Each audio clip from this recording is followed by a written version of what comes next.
Have I? I don't think I have. I love Paige. A lot.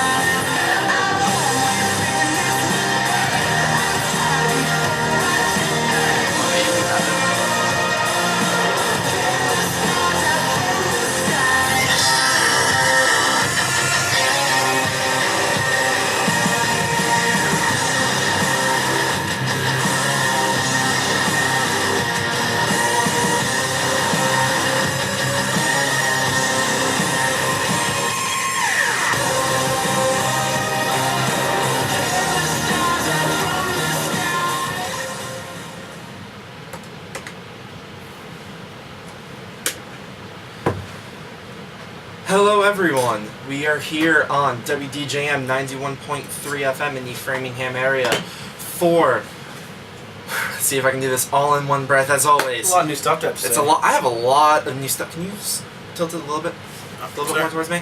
We are now officially Cobra's Corners presents Sports Vortex. I am your host, Jason Lilly. You can follow me on Twitter at JLilly33. As always, I am here with Chris Hudson.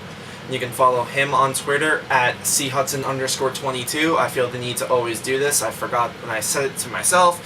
You can follow me on Twitter at JLilly33, Lilley. Like Cobra's Corner on Facebook at facebook.com/Cobra's Corner. Follow us on Twitter at Cobras_Corner. Follow us on Instagram at Cobras_Corner. Subscribe to the YouTube channel, which now, once we get this episode uploaded, we will have 4 episodes uploaded to YouTube between Cobra's Corner Presents Sports Vortex and Cobra's Corner's new wrestling show.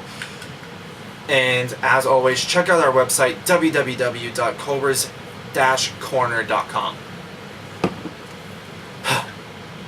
How are you doing, Chris? I'm doing well. How are you? Not bad. I had that stomach bug that's been going around. Yeah. Oh. I was down Saturday night. Was throwing up. It was not pretty. I hated it. It was miserable. When I lived here, I used to get like at least 1 or 2 like every semester. At least not every semester, but every winter I'd get one. And it always just came out of nowhere too. Always does. Always does. See, I got lucky because Sarah had it first. Mm-hmm. So Sarah had it, and I was able to brace myself. Yeah. Well, that's always because I knew it was coming. When I started to get that sick stomach, I knew it was coming. Yeah. Alright, so I have been hinting at this for a while now. My fantasy draft was last night. Mm-hmm. That was a mess. Yeah, it wasn't? I think after every pick, I went, that was stupid. That was stupid. The theme of the draft is going to be, I'm going to look back on it and go, it seemed like a good idea at the time. Well, I mean, that's the best you can do in a draft. But it didn't seem like a good idea. No, you just contradict yourself. Well, I mean, I'm going to look back at it with better thoughts. Yeah. But I'm not a fan of my draft. Who was your first pick is what I should ask. My first pick, I traded down twice. I was originally, for those of you who don't know, my league is through ESPN.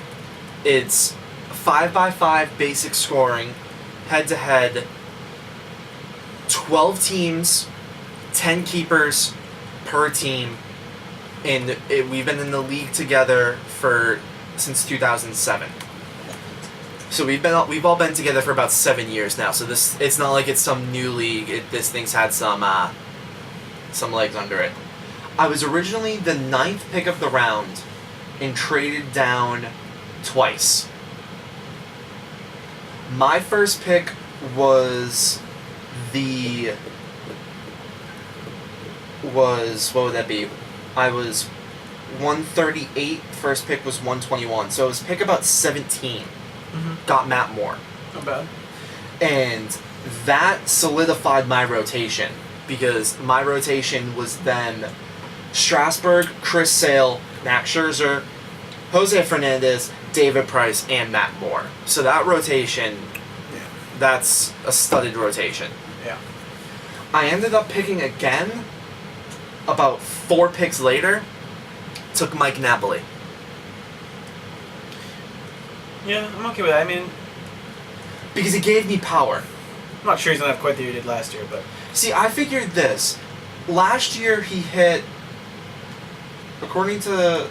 last year he hit 23 home runs, 92 RBIs, and hit 260. it's possible for him to do that. His actually. projections are actually better. They have him Yeah. at 28 home runs.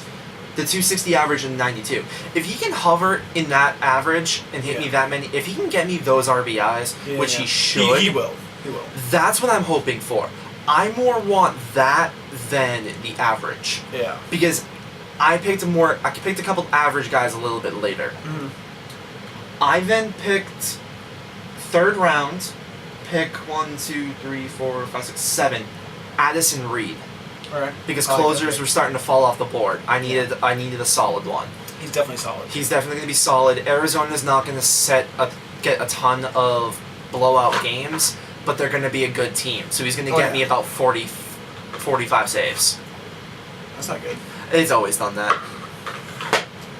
I did not have a 4th round pick or a 5th round pick. In the 6th, because I enjoy the pain. Damn masochist, dude. Because I am a masochist in every sense of the term, I went Clay Buchholz. Dumb. Well, yeah, I'm dumb. Yeah, I don't know. was funny. I do not like Clay Buchholz. It was funny because the pick right before me, the guy took Mike Moustakas. Mm-hmm. My history with Clay Buchholz is his history with Mike Moustakas. Yeah, is it? He's had Moose for like the past 3-4 years. Kept him as a keeper last year, which was painful. 2012 into 13. But I picked Buchholz because I know I can count on 2 different month-long DL stints. Yeah. Yeah, I know what you mean. But when he's pitching, he's When's the great. key word. I know it's a big key word, but it's good for me. But I went Buchholz. I then picked about 6 picks later, took Jonathan Velvar of your Houston Astros. I love that kid. I love the kid. Shortstop's a thin position as it is, and he's gonna steal me 40 bags. Yeah.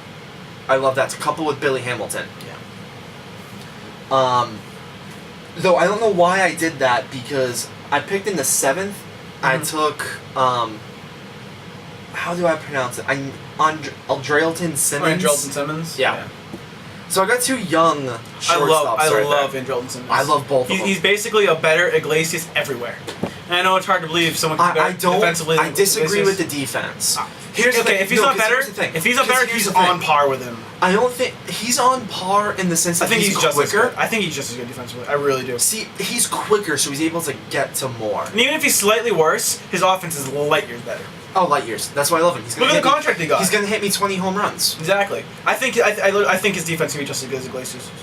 I realized in the 8th round that I didn't have a second baseman, and I cried Yeah. and picked Brian Dozier of the Twins. Oh yeah. It's gonna get me about 15 home runs, 15 stolen bases, while hitting about 220, Yeah. 250. I didn't have a 9th. I thought this was a little bit. Here's my interesting pick. This one's gonna either be great value or blow up in my face. Yeah. 8th round, 3rd pick of the 8th round, Corey Hart.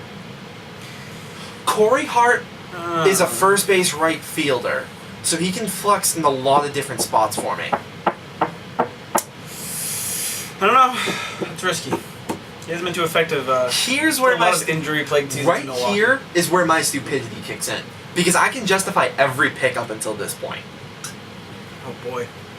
I picked Corey Hart with that pick. First pick of the 11th round, Melky Cabrera. I'm banking on the 280 average and about 80 runs. That's what I'm hoping for. Optimistic, but I guess Because possible. I normally don't have a lot of average guys. If he can hit me about 280, 285, Yeah. score anywhere between 80 to 90 runs, which the Jays can, Yeah. because he's going to be the 2-hitter Yeah. behind Reyes. Reyes 1, him 2, Yeah. and then Batista, Encarnacion Batista, either or. Either or. Depends how they look at it. And then Brett Lowry after them. So, like, he has the chance to get a lot of runs scored. So Yeah. it was a reach, but his ADP and who was on the board, it made sense. Yeah. Then that same round, Nick Markakis. Alright. Again, I'm hoping for about a 280 average. And in Baltimore's lineup, he can get me about 80 runs. Yeah. Baltimore's lineup, they have about 15 guys on that roster who can hit 20 home runs. Yeah. They're a deep team. Seriously, they're starting 9. Let's go around the diamond. Weeders can do it. Weeders can hit 20. Chris Davis can hit like 40. Easy. Machado can hit it. Machado can do it. J.J. Hardy can do it. Adam Jones can do it. Nelson Cruz can do it. Yeah. And potentially Kakis can do it. Yeah. And take Kakis out of the equation. That's 6 guys who can hit about 20 home runs. They have to score someone. Yeah, exactly. So I'm kind of banking on Markakis. I then at this point realized I only had 1 relief pitcher, and my league requires 3. Yep. Tyler Clippard. I am a Nationals fan. Not sure if YouTube can pick up the logo with the lighting. Shocker of the century. Well, YouTube hasn't had it yet. Didn't you announce your biases to YouTube in like the first show? Valid point. I did do that. But I'm a Nationals fan. Anyways. I don't trust Rafi Soriano to hold down the closer's role. Yeah. Clippard's the next in line. Poor Storen. Yeah, Storen's been Storen blew it when he choked against the Cardinals. He did, actually. That's a fact. So I picked Clippard. This is the 12th round after keepers. Yeah. I then followed that up by picking Jesse Crane of your Stros. Mm-hmm. Because he's in the competition right now. And I figured with Clippard, I'll get an ERA about 3. With Jesse Crane, I'll get an ERA about 2.5. Yeah. So they may not get me saves, which is huge in my league. But the ERA will help. But they're gonna pad my ERA. Yeah. Now here's where I went biased. I needed a little bit of pop. I took your favorite player in the history of Major League Baseball. Oh boy. He's light years above average. Adam LaRoche. I went for LaRoche to get some pop. In my defense, he's gotten better since the first time I said he wasn't average. Or I know, it's just fun to... Still don't like him. I can admit he's good, I don't like him. No, here's where like all my justification just flies out the window. It's about the first few picks, so I don't know. It gets worse. You're gonna say it, and then you're still gonna justify it. I know that, because it's me. Wade Miley. Ooh. Good for a bounce back here, I guess. 25th round, so 15th round after keepers. Yeah. I thought that was decent value. At that point, you can't really complain too much. Same round, Yonder Alonso. I like him. Again, I'm not expecting not a fresh power. start, but he's has a whole year to get a. I'm not San Diego now. I'm not expecting power from him, Mm-hmm. but if he can hit me, I know I keep pulling up this magic number. If he can hit me 280, Yeah. I'll take it. Yeah. 2 bias picks in the 16th round. Jackie Bradley Jr. Ugh. 16th round, my league is very prospect heavy. He is not heavy. The fact that how solid Sizemore's hold of the starting center field job right now, to me, is not so much an indication of how well Sizemore's playing. Here's the thing. It's more of how poorly JBJ is playing. Here's the thing. I think JBJ might not start the league in the majors. I'm okay with that. I have 5 bench spots that he can just ride till he gets called up. If he gets called up. I don't know where he's going to play. Because, I mean, I guess Sizemore has the potential to do nothing, so there's always that spot. But. And that was the other thing, too. If it's Sizemore's starting center fielder come opening day, Sizemore's still a free agent, I'm going to pick him up. Yeah. Now I said I was a masochist with Buckles. Yeah. Let me pick Josh Johnson. No, I did not pick JJ. Good. I would have walked out of the studio. I did not pick JJ. Think of me in fantasy baseball. Who's the guy I always have who burns me every year. No pun intended. And there's your clue. Burns you every year. He burns me. He's burned me. He killed me last year. I don't think I know your team as well as you think I do. Maybe I do, but... American League, Okay. infield. Oh, I was thinking of a pitcher. No. American League infield. Oh, okay, this is different. So I was thinking of a pitcher. I think I know it. J.J. Hardy? No, not JJ. Damn The it. other one. Good guess though. I almost picked him. Someone sniped him like 3 picks before I was going to take him. Not JJ Hardy though. Damn it. That was the only one I really had to... I was banking on being J.J. Hardy. American League infielder? American League infield. He likes to kill me. He likes to burn me.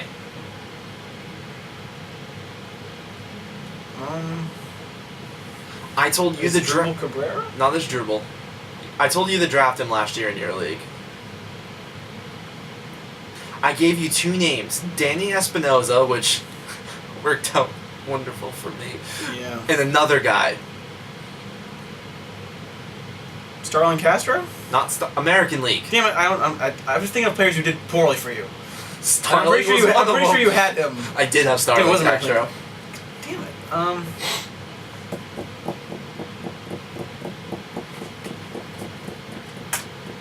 Can you give me a division? It's the Central. AL Central. Shortstop. There's your hit. It's a shortstop in the AL Central. Is it what's his name on the Royals? LCS Escobar. Escobar. Because I'm a masochist and I enjoy the pain. I thought it'd be a fun idea to get Clay Buchholz and LCS Escobar again. Yeah.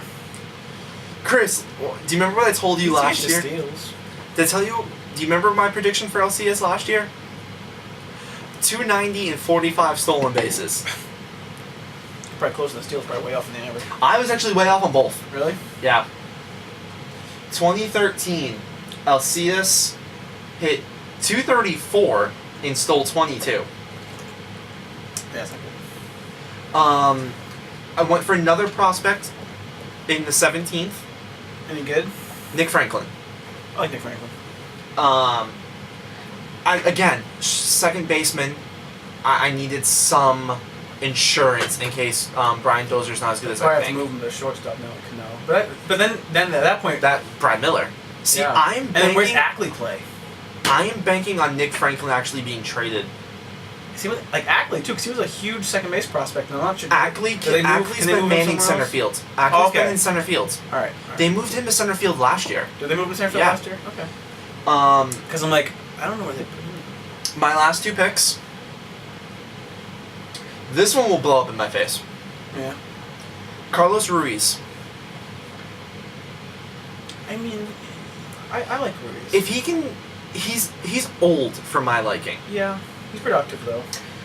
ESPN's projections for Ruiz is 10 homers, a 287 average, 50 runs, and 57 RBIs. That's not terrible. He hit 268 last year. He didn't play a lot last year. I think he was hurt a lot most of the year, right? Wasn't He he? started off the year with the 50-game suspension. That's what it was. I'm like, I know he didn't play for some reason. Yeah, it was the suspension. And then But wasn't the year before he was really good? he hit like 320. Yeah, I know he hit over 300 the year before that. My last pick, again, if he can hit me 280 and score like 70 to 80 runs. My last insurance policy for Dozer, Scudero. Yeah. So my team, starting catcher, Yadier, first baseman, Trumbo, second baseman, Brian Dozer, third base is Ryan Zimmerman, starting shortstop is Jonathan Vuller. Infield is Mike Napoli, and one more time, say Simmons' first name for me. Oh, Andrelton Simmons. Andrelton. I never get that. Andrelton Simmons. Left field is Bryce Harper. Right field is Billy Hamilton. Right field is Corey Hart. Outfield, Melky Cabrera. Outfield, Nick Markakis. Utility, Adam LaRoche. Utility, Yonder Alonso. Starting pitcher, Steven Strasburg. Starting pitcher, Chris Sale. Starting pitcher, Max Scherzer. Starting pitcher Jose Fernandez, starting pitcher David Price, pitcher Matt Moore, pitcher Clay Buchholz, pitcher Wade Miley, relief pitcher Addison Reed, relief pitcher Tyler Clippard, relief pitcher Jesse Crane. Rounding out the bench with Jackie Bradley Jr., Alcides Escobar, Nick Franklin, Carlos Ruiz, and Marco Scudero. Yeah. It's not bad. I'm not a fan. I think it could work. I mean, it's not ideal. I'm rolling the dice on a lot of players, though. Yeah, you are. Because I'm looking at my lineup. I am banking on Vollmer getting on base. I am banking on Billy Hamilton getting on base. Billy Hamilton was one of my keepers, so I'm banking a lot on him. Yeah, he can't hit his way off the pick back. But if he gets on... Is he still the projected leadoff hitter for them? I know he's started center field. Is he leadoff or in the 8 hole right now? Do you know where he's winding up? I don't know. No. I'll check real quick for you. I then have Corey Hart, who I need him to stay healthy. Melky Cabrera, who is a roll of the dice. Nick Markakis, who is a roll of the dice. Yeah. Adam LaRoche, who, am I getting 2013 or 2012 LaRoche? Hamilton is the projected leadoff hitter. Yeah, so they've been doing a lot of work with him this offseason, trying to increasing his plate discipline. Yeah. To try to get better situations. He's been working on his bunting a lot, which will help him, which is going to be amazing for him. Yeah.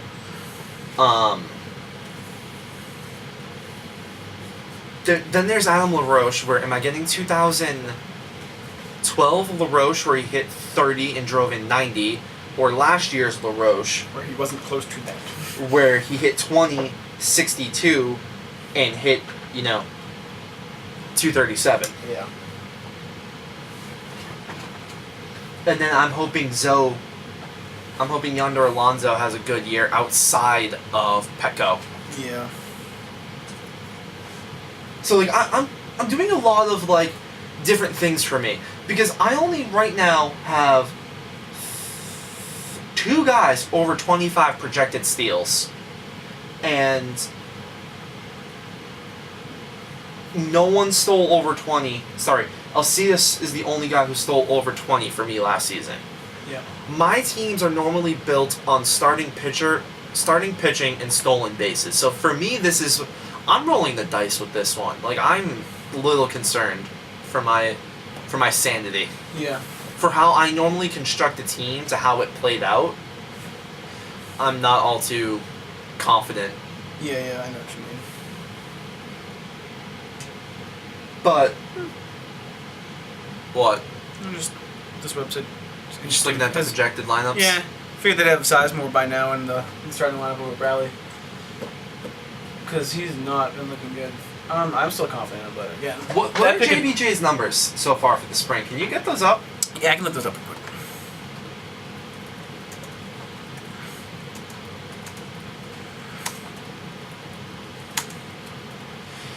Because I'm curious to see how he's gonna actually do. Yeah, I know.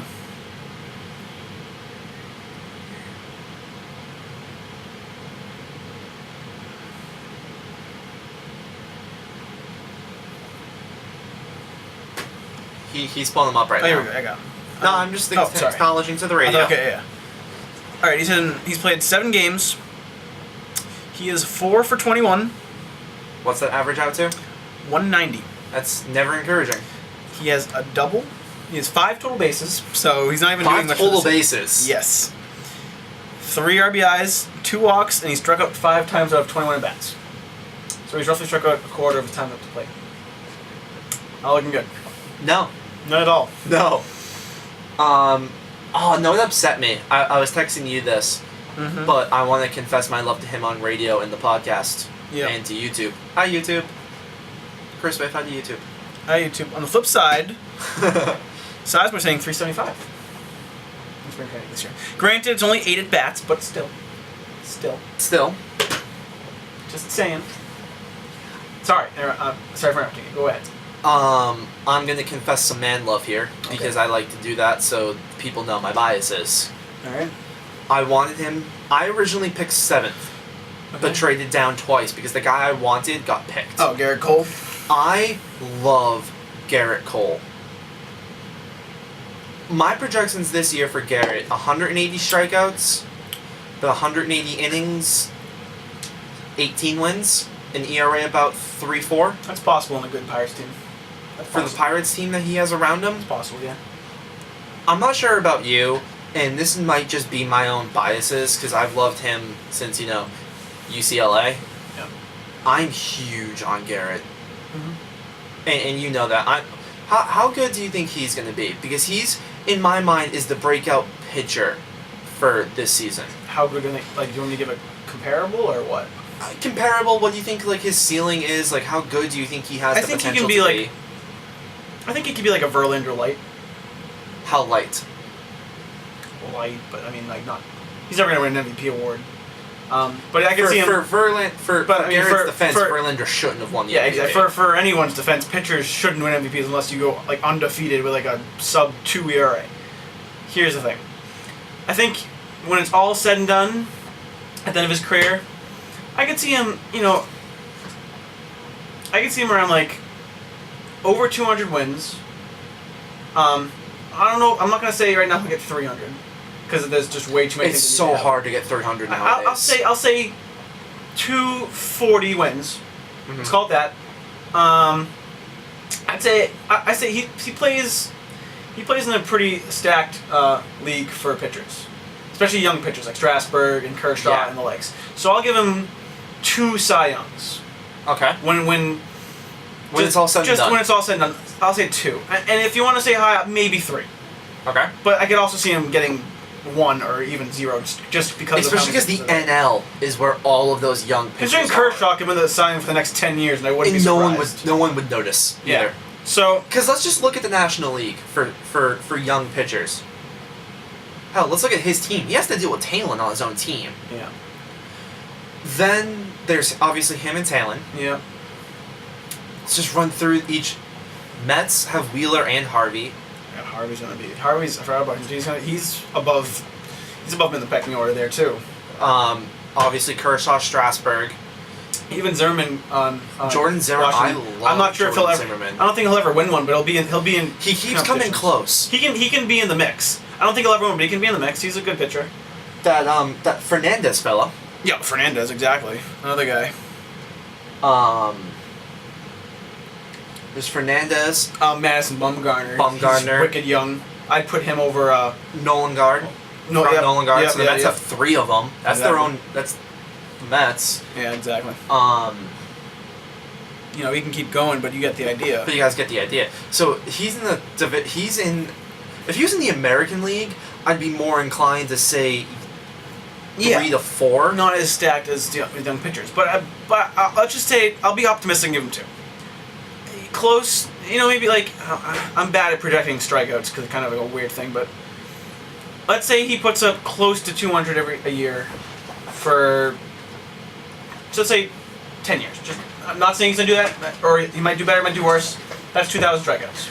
He came out as a high strikeout guy. So that's not unrealistic for him. No, it's not, because that was his calling card in college. Was he struck out everyone. Yeah. For those of you who don't know, his 3 main pitches are a 100-mile-an-hour fastball, a nasty changeup, and a devastating slider. Yeah. Those are his three outs. Uh-huh. And they're all out pitches. They're all strikeout. Here's the thing. I don't like types. projecting pitchers because pitchers are very fickle. You could always, you could be a Mark Pryor or you could be a Strasburg. You could be someone who's not so looking good and then they break out of nowhere. So there's no one can tell how good he'll be 3, 4, 5 years now. Odds are he'll be great. But again, things happen. Kerry Wood, Mark Pryor. It's a good thing he doesn't play for the Cubs, so that helps. But or the Mets. Pitchers have a tendency to flame out before they can really hit their stride. But he's looking good. So yeah, I'll say that your projections from this year are realistic. I'm also huge on him, because like I said, I've had a man crush on him since he was at UCLA. I remember watching that draft. Thank God the Yankees didn't sign him. Or he didn't sign with the Yankees that draft. I know. Especially for me, because I fell in love with him at UCLA. I wouldn't be nearly as high on him. But thank God the Yankees didn't get him. Yeah, that would have sucked. That would have been miserable. Speaking of the Yankees, what are your thoughts on these two guys? Two guys who ended up falling in my draft. Further than I expected was Mark Teixeira and CC Sabathia. I'm not high on either one of them. CC was an 8th round pick after keepers. And Teixeira was a 7th. I'm not high on either one of them. I'm not overly high on either, but I thought they fell a little bit further than I was expecting. At that point, you know, Teixeira's good for like 20 to 25 home runs probably. ESPN has him projected at 30. No way. No way. ESPN's projections. That's definite best case scenario. I'll say he gets 25. ESPN's projections: a 247 average, 75 runs, 3 stolen bases, 30 home runs, and 81 RBIs. RBIs sound like that can be realistic. There's no way he gets 30 home runs. Bank on it. You know who's someone who has interesting projections? Unless he's like 3-4 home run games in there, he's not going to do it. I want to know your thoughts. I want your projections first. Okay. I'll give you my honest projections, and I'm going to read you ESPN's. Alright. What kind of season do you see a one Jacoby Ellsbury having? I don't know. It's so contingent on his health that it's kind Now of that hard. he's Are we just going to assume that he has a relatively healthy year? Let's just say he does not have a DL stint. Wow, okay. I'd say, this is what I'm saying. Average will hover around 295 to 310. I see somewhere in there. I'll just say 305. I would probably put that range a little bit further and hit the 285. Okay, that's fair. But I agree on your high ends. Okay. I'm saying if he's healthy, then I'm going to go with the best case scenario for that kind of thing. So, Me too. around 300, maybe a little bit lower, maybe a little higher, just depends. Yeah. I'll say 305 just for the hell of it. I have, as someone who's owned him his entire career for fantasy, I'm going to give him the 290.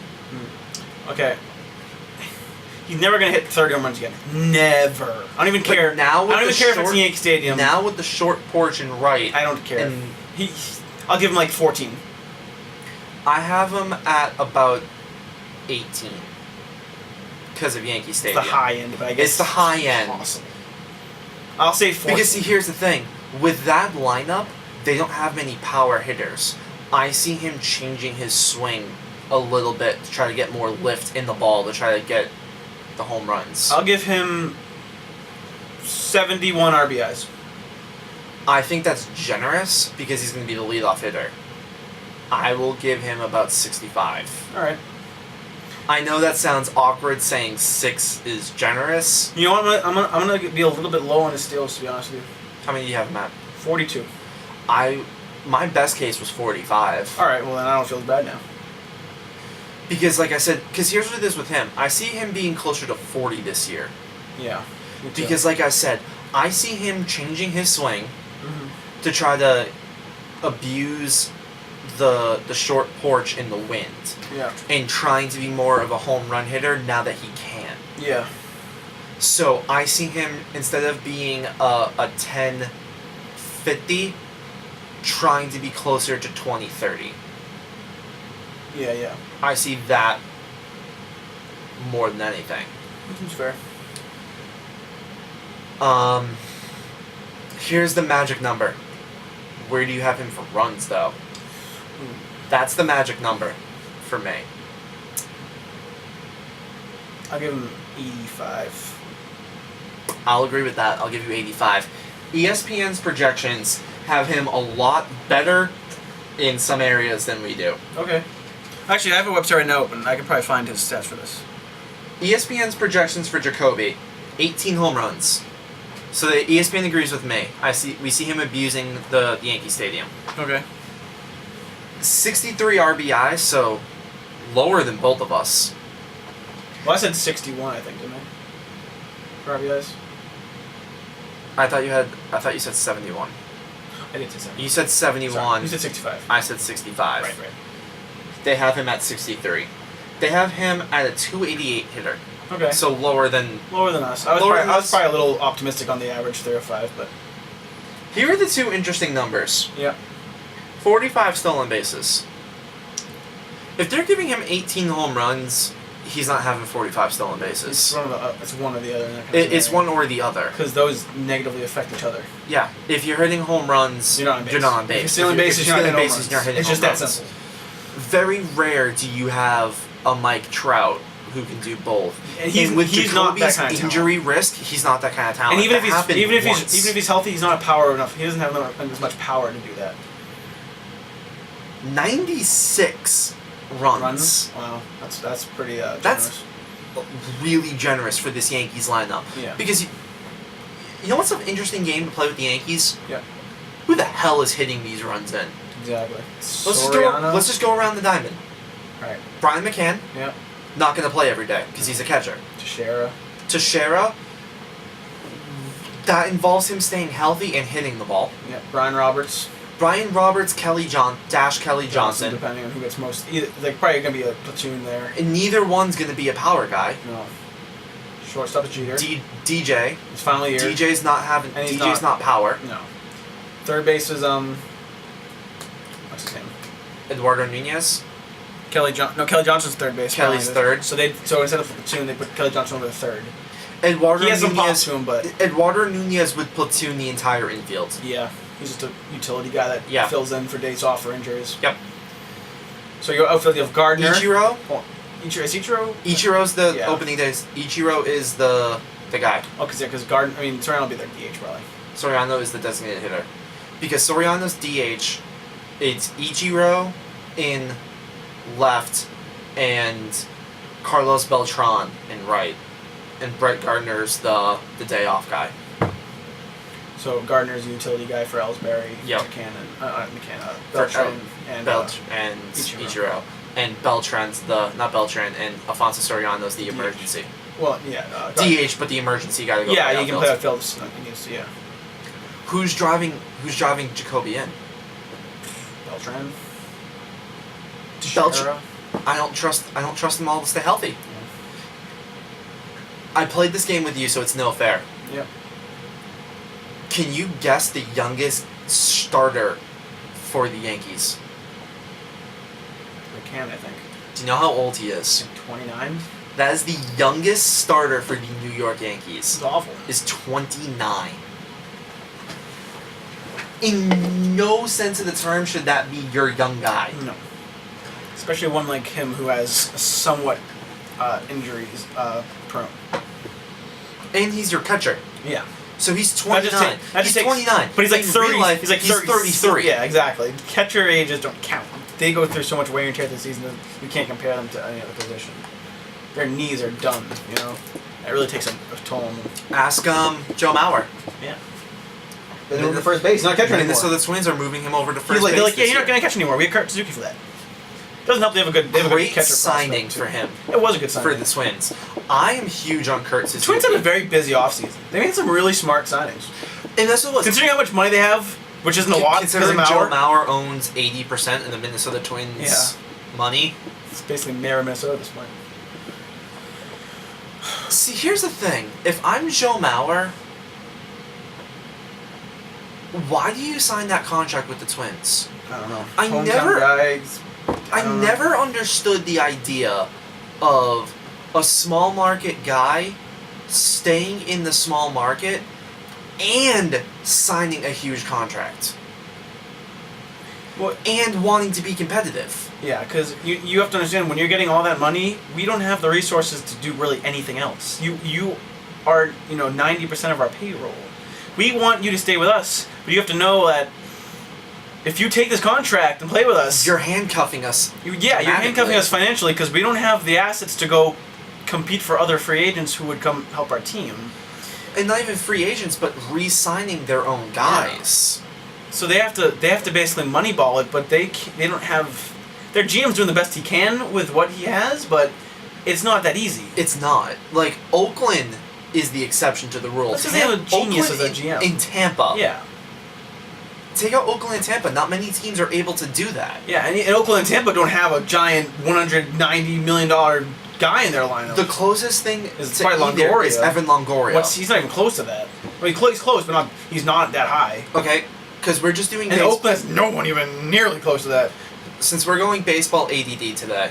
Yeah. What happens to David Price? He's got to be traded. What's fair value? Fair value for David Price. I'd say an everyday player and 2 highly sought after prospects. Who's the best trade partner? I have the ideal trade package in mind. I want to say Boston. What would we give up? It's tough to say.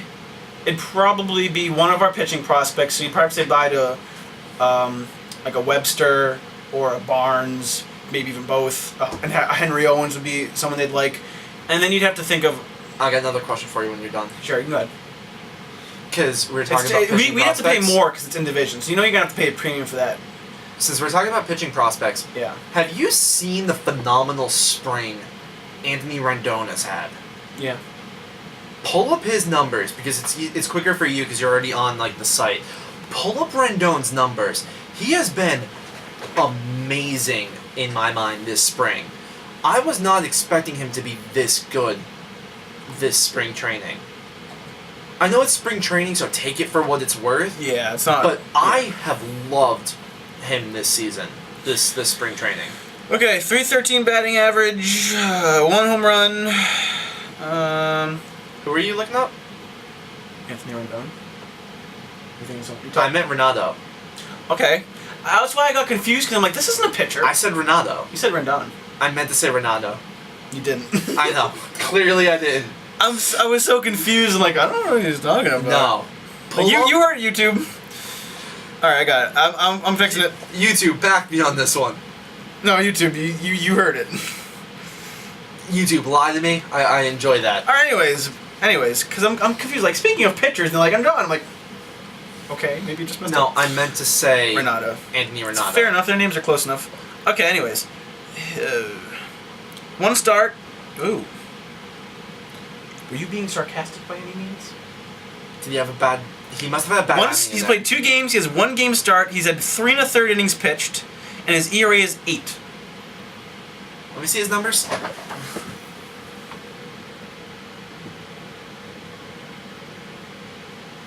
Cause see, the game I saw from him, he struck out the side. Okay. Well, he epically blew it that next game then. Because the game I saw, he K'd the side. And that's what... I saw the number, I'm like, is he being sarcastic? Because that'd be pretty good. No. Okay. The game I saw Yeah. was a relief appearance where he K'd the side. Uh-huh. Or he got... It was 1 inning he K'd 2 of the 3. Mm-hmm. And had a full count on the last one before giving up a... I think it was a grounder. But he did great in the one day I saw him. Yeah. But, that blew what I was going to say, so continue. The ideal package for David Price. We'd have to pay a lot more just because it's in division. You don't want to have that guy going up against you all the time if you don't have to. Who else could get him? I don't know. Could Tampa rationally trade him in division? If they he's get that good? If they pay enough, yeah. I can see just because they're in on. They seem to be in on everybody is the Dodgers. They're always going to be. They have unlimited assets. Who do they have to give up? I don't even know at this point. Their biggest trade assets like D. Gordon and Alexander Guerrero, who plays second base, but I don't see them moving him. Oh, well, they can get him in free agency if they want anyway, so there's no need to really. They can throw just buckets of money at him. Exactly. My ideal trade, if I am Tampa, I'm on the phone with the Mariners. Walker. Franklin Walker. Franklin. And if not Walker, you can even what's his name?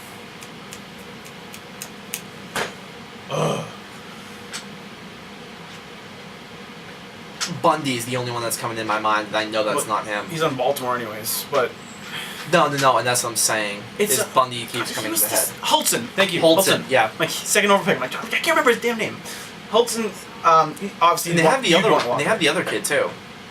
They have 3 young studs. Oh yeah, what's his name? Well, we're not gonna do this game, but No, I need to. hold on.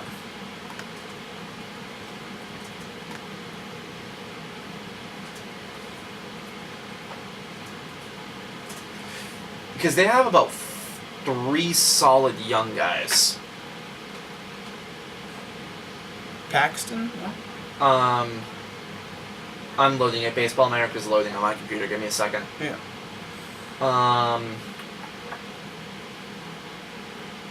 I'm thinking Paxton. That's what it was. He's the only name that really stands out to me.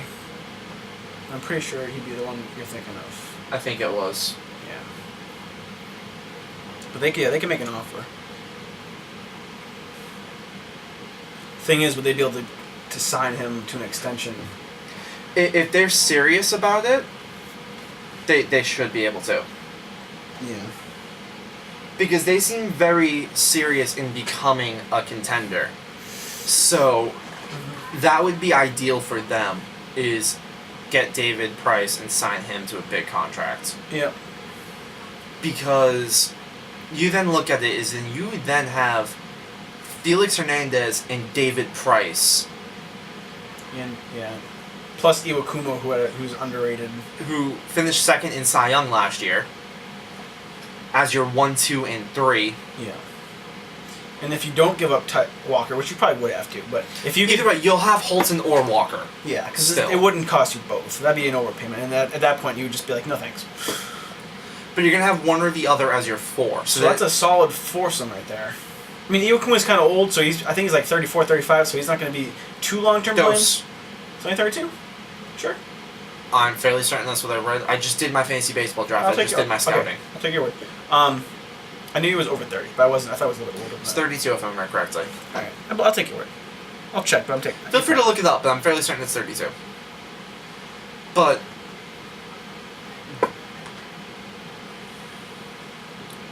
Yeah, he's 32. He'll be 33 in April, so just he'll be 33 when he gets stretched, but close enough. Same thing. I knew he was 32 now. You're right. He's 32 right now. He's not as old as I thought he was. So you still got him for 3-4 more years. Plus, years and years of those other 3. Because Price is young, Felix is extremely young, Walker is barely even 22. Play a fun game. Yeah. How old is Felix Hernandez? 26, maybe? 25? I think he's 25 or 26. He's 26. Yeah, no, he's 27. Is he 27? He's 27. But he's been in the league majors for 8 years. Yeah, like 06 I think was his first year, 06 or 07? Yep. One of those years. I remember going to a game when I was younger. I was probably like 15, and he threw like a one-hitter. And my dad was like walking the game. He's like, we're gonna get crushed. We're playing Felix Hernandez. I'm like, yeah. You know what's a fun game to play? I'm gonna open up Felix Hernandez. Him and Kershaw, those guys that have been around for a while, and they're just still so young and so good. It's because they were so dominant from right when they came in. Felix? It's like what Fernandez will feel like when he's Felix like 26. will be 28. Oh, wow. Okay, it's a little bit older than I thought. Okay, we consider that young? Granted, when was his MLB debut, though? His MLB 05, debut 06? was August 4th of 05. Yeah, okay, so he's been in the league for about 9 years. You know what's a fun game? What? Of the established young pitchers, so I'm not talking like the talents of the world. Okay. The who's younger game. Alright. We'll start off with Buckles. Who do you think's younger? Buckles or who? Felix. It's Felix or Felix. It's the name game. Buckles is 29. Yeah, I knew that. I'm like, there's no way. Matt Moore? Oh, definitely Matt Moore. Matt Moore is 24. Yep. David I know Price. Matt Moore. I'd still say Price. I think he's like 26 or 27 at the highest. I guess it could be tied if he's There were both a 27. lot of David Prices. I'm gonna say Price, but barely.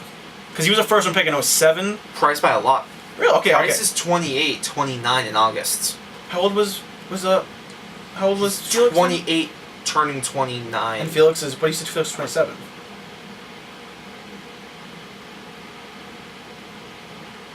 It's 27, turning 28. So Felix is younger. So Felix is younger. Okay.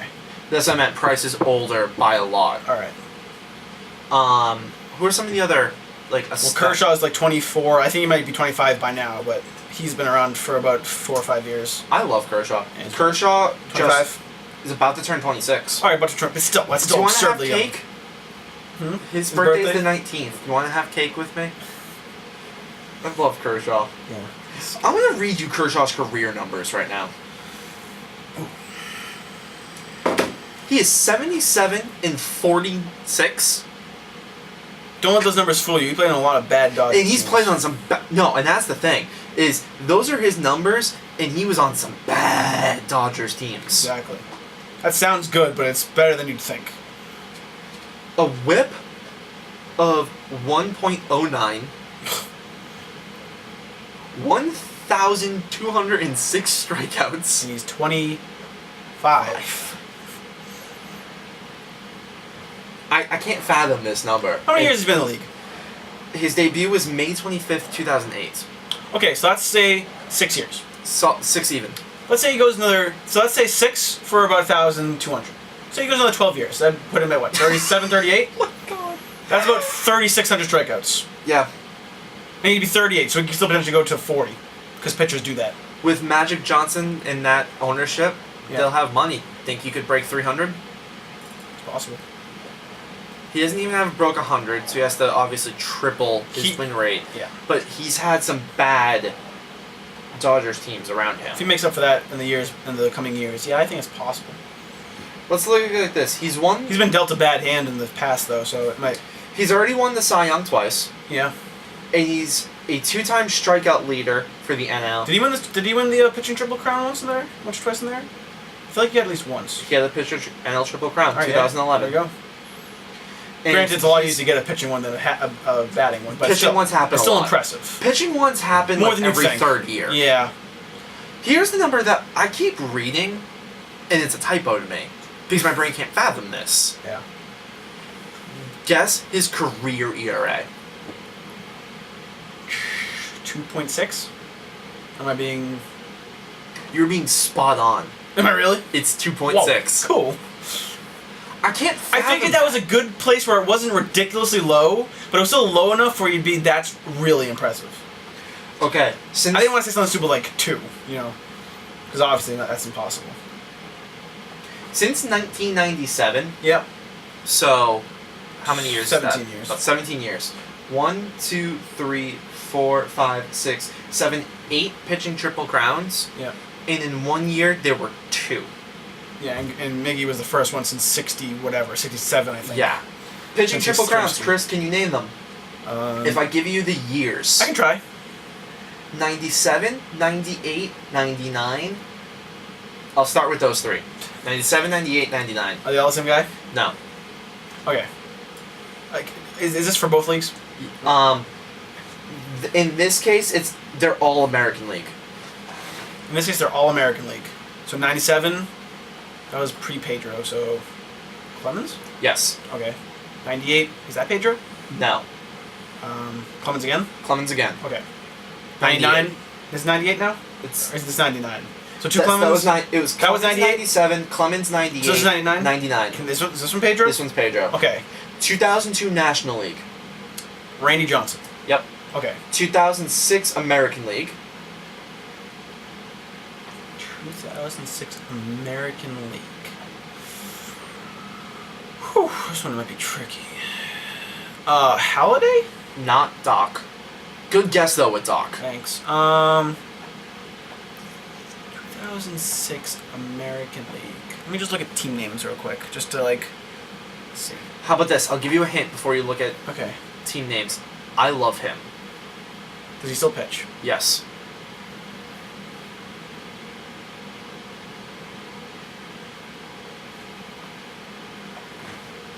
I'm biased towards him. I've always been a huge fan of his.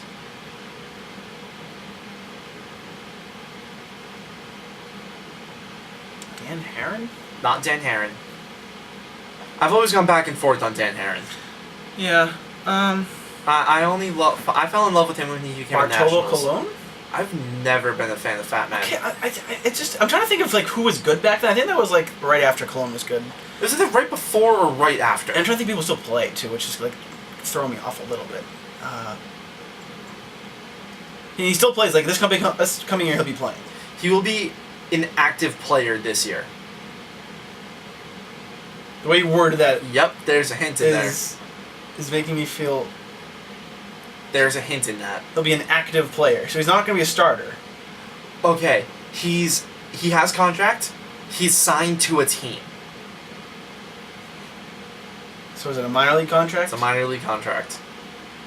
Did he just sign it this year? Yes.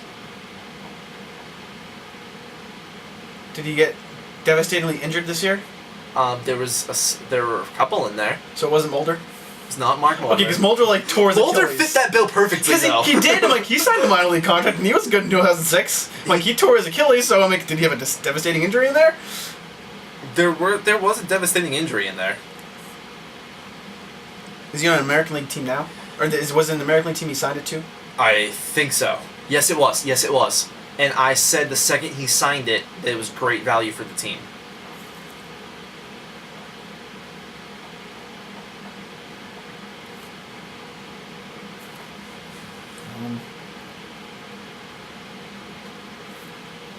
I don't have a name, but I feel like it was Texas who signed him.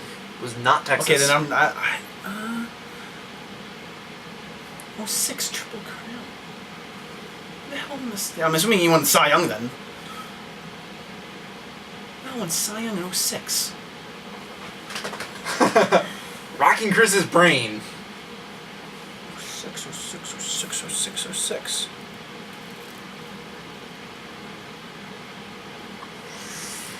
Thank Chris. Barry Zito? Not Zito, but a good guess. Tim Hudson? Devastating injury. An injury... Wait, he had an injury this year? Wait, what? I'm saying injury because Tim Hudson just sucked. What injury? Wait, what's the injury? There was an injury. Last year there was an injury? There were a couple points. Last year Recently. or like this... Or There might have been one last season.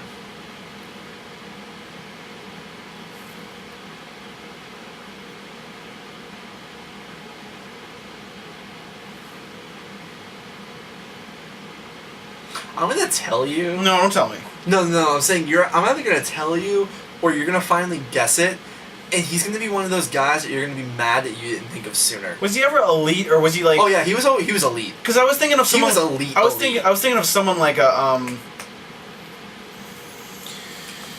What's his name? He was good on. He still plays, but he was good on the Rays. He was like the only good player they had. Kaz?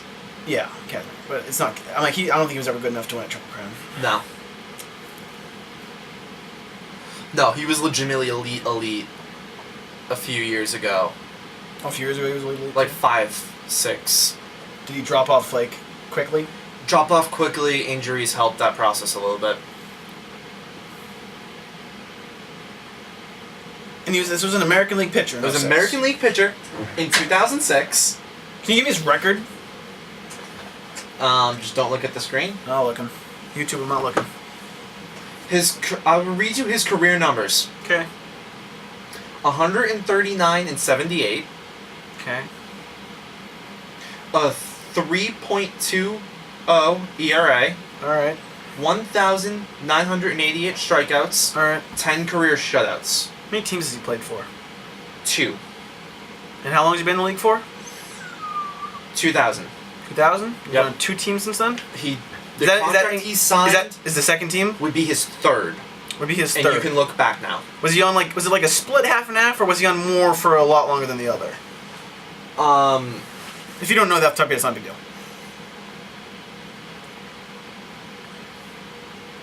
More on one than the other. Is that the first or the second team? First one. He's more famous for the first one, too.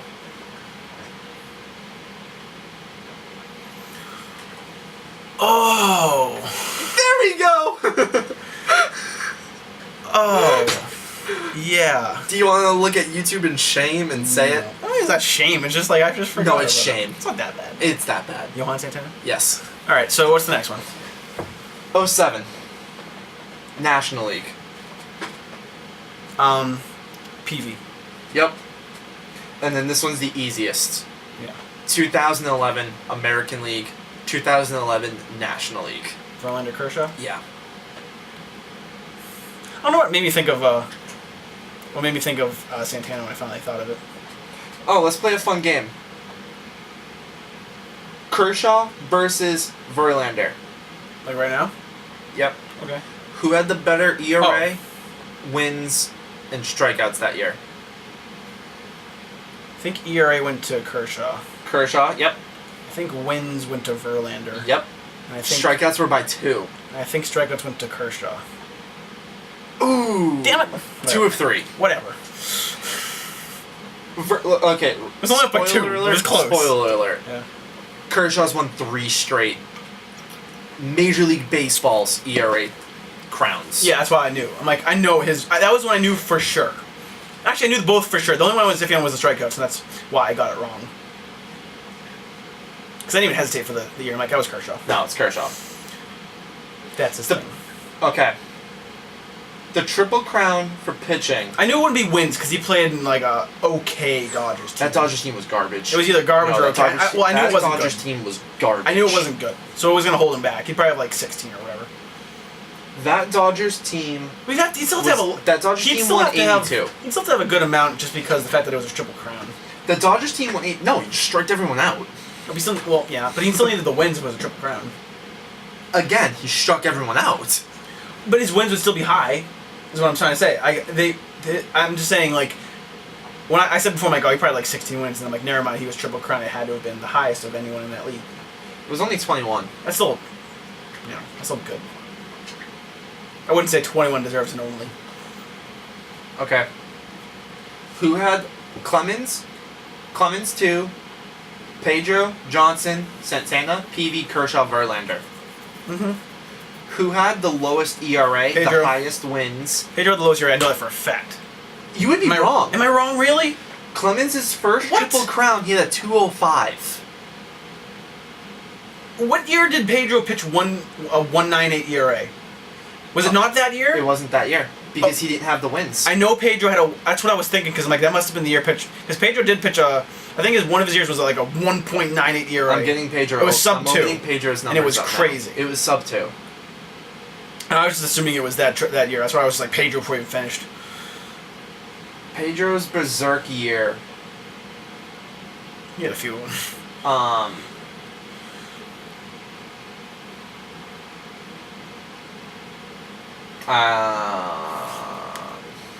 Fine, I'll go this way.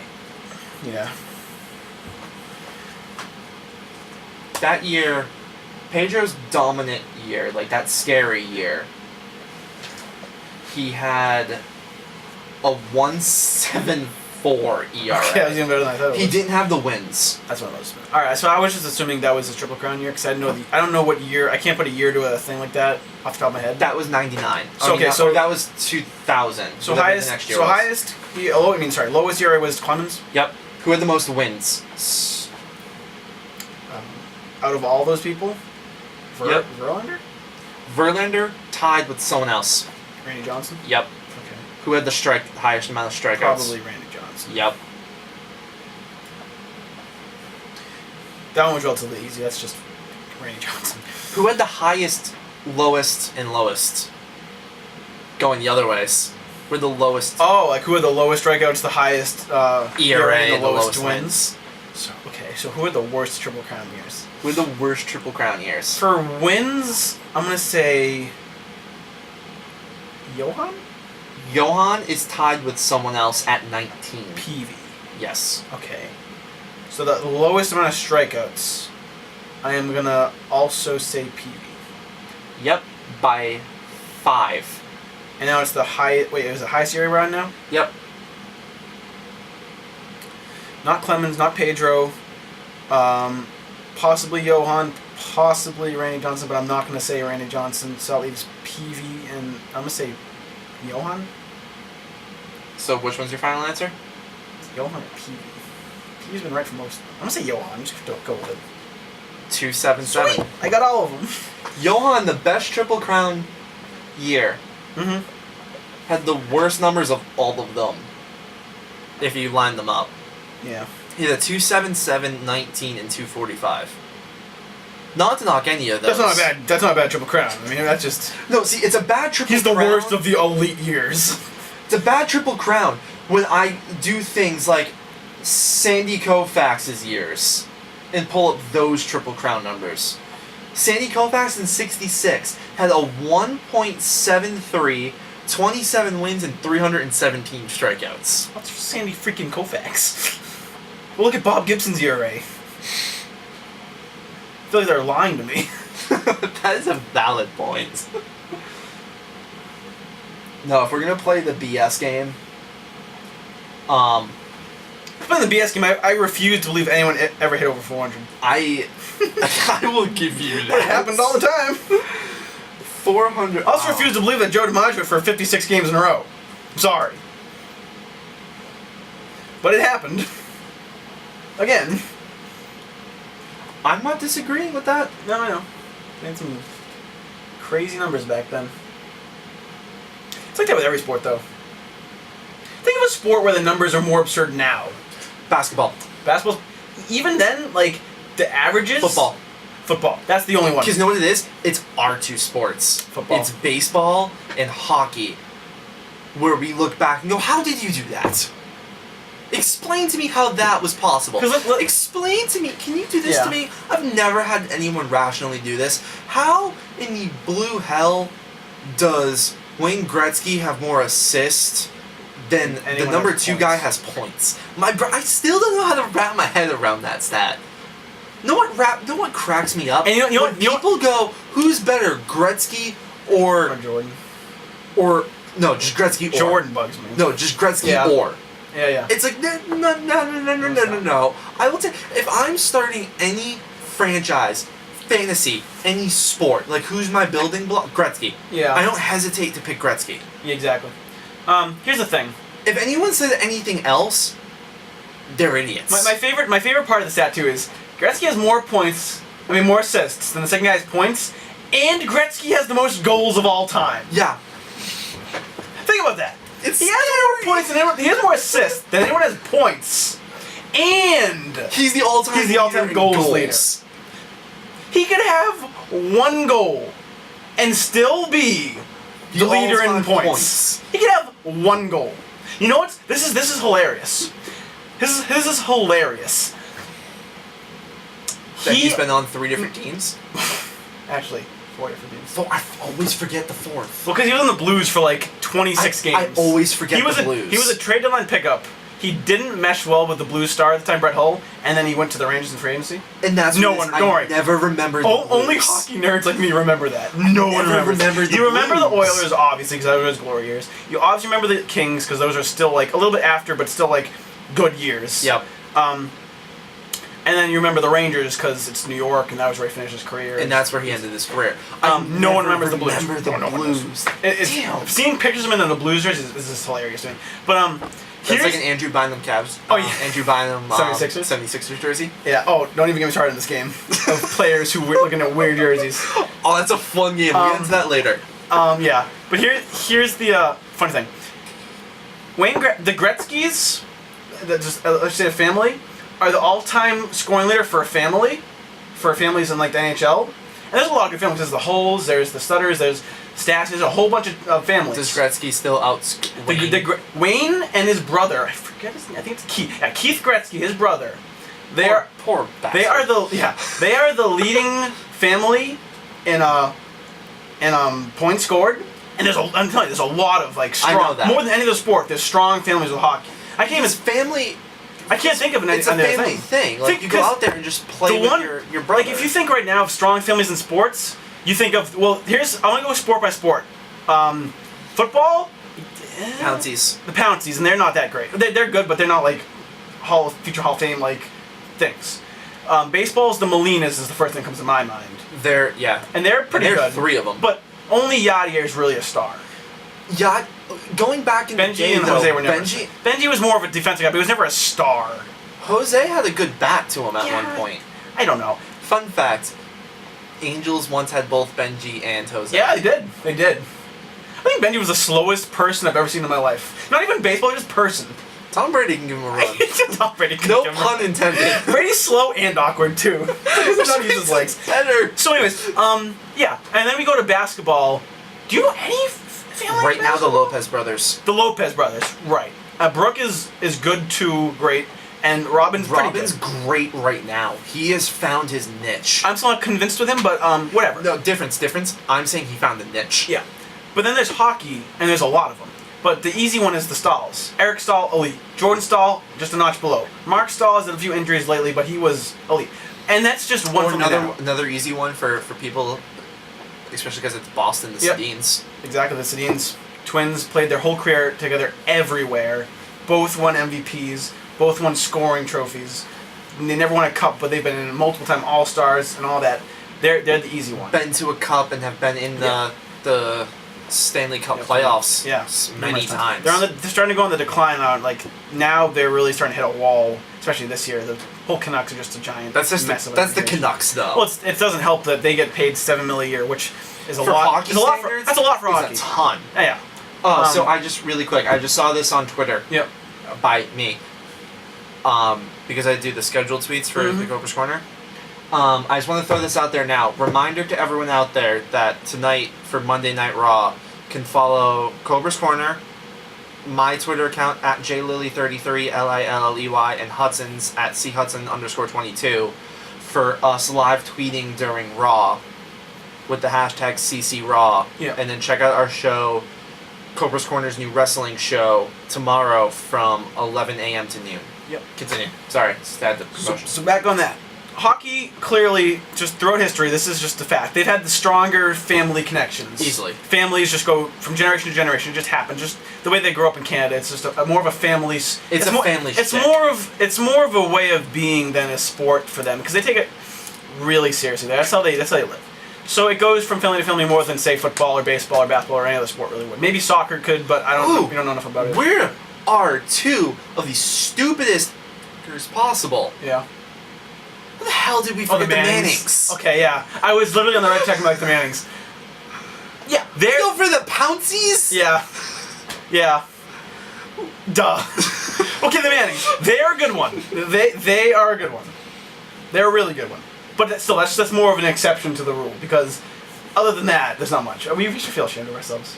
But back to my point. First you forget Johan. Yeah. We forget the Mannings. I wish I caught into that so I could be like, Jason the Pouncies, are you serious?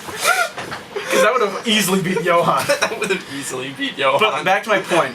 The leading families for scoring in hockey are the Gretzkys. And this is Wayne and his brother Keith. His brother Keith was a defenseman.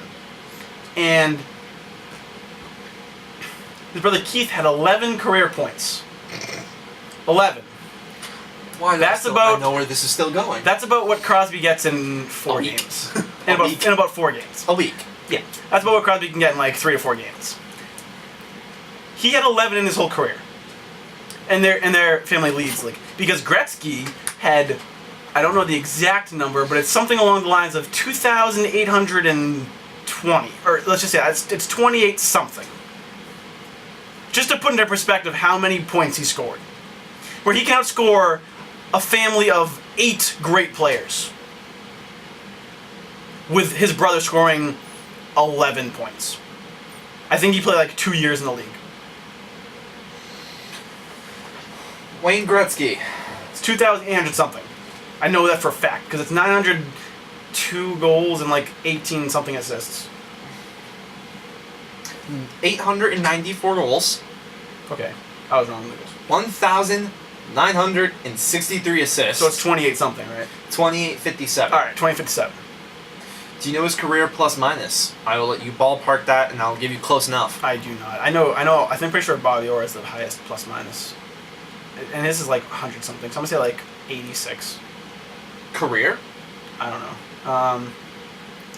Plus minus is a stat that kind of gets overglorified. It doesn't really mean too much. Yeah, it's just you know what it is? It's a sports fan stat. Because people try to use it as arguments against players, and it really shouldn't be.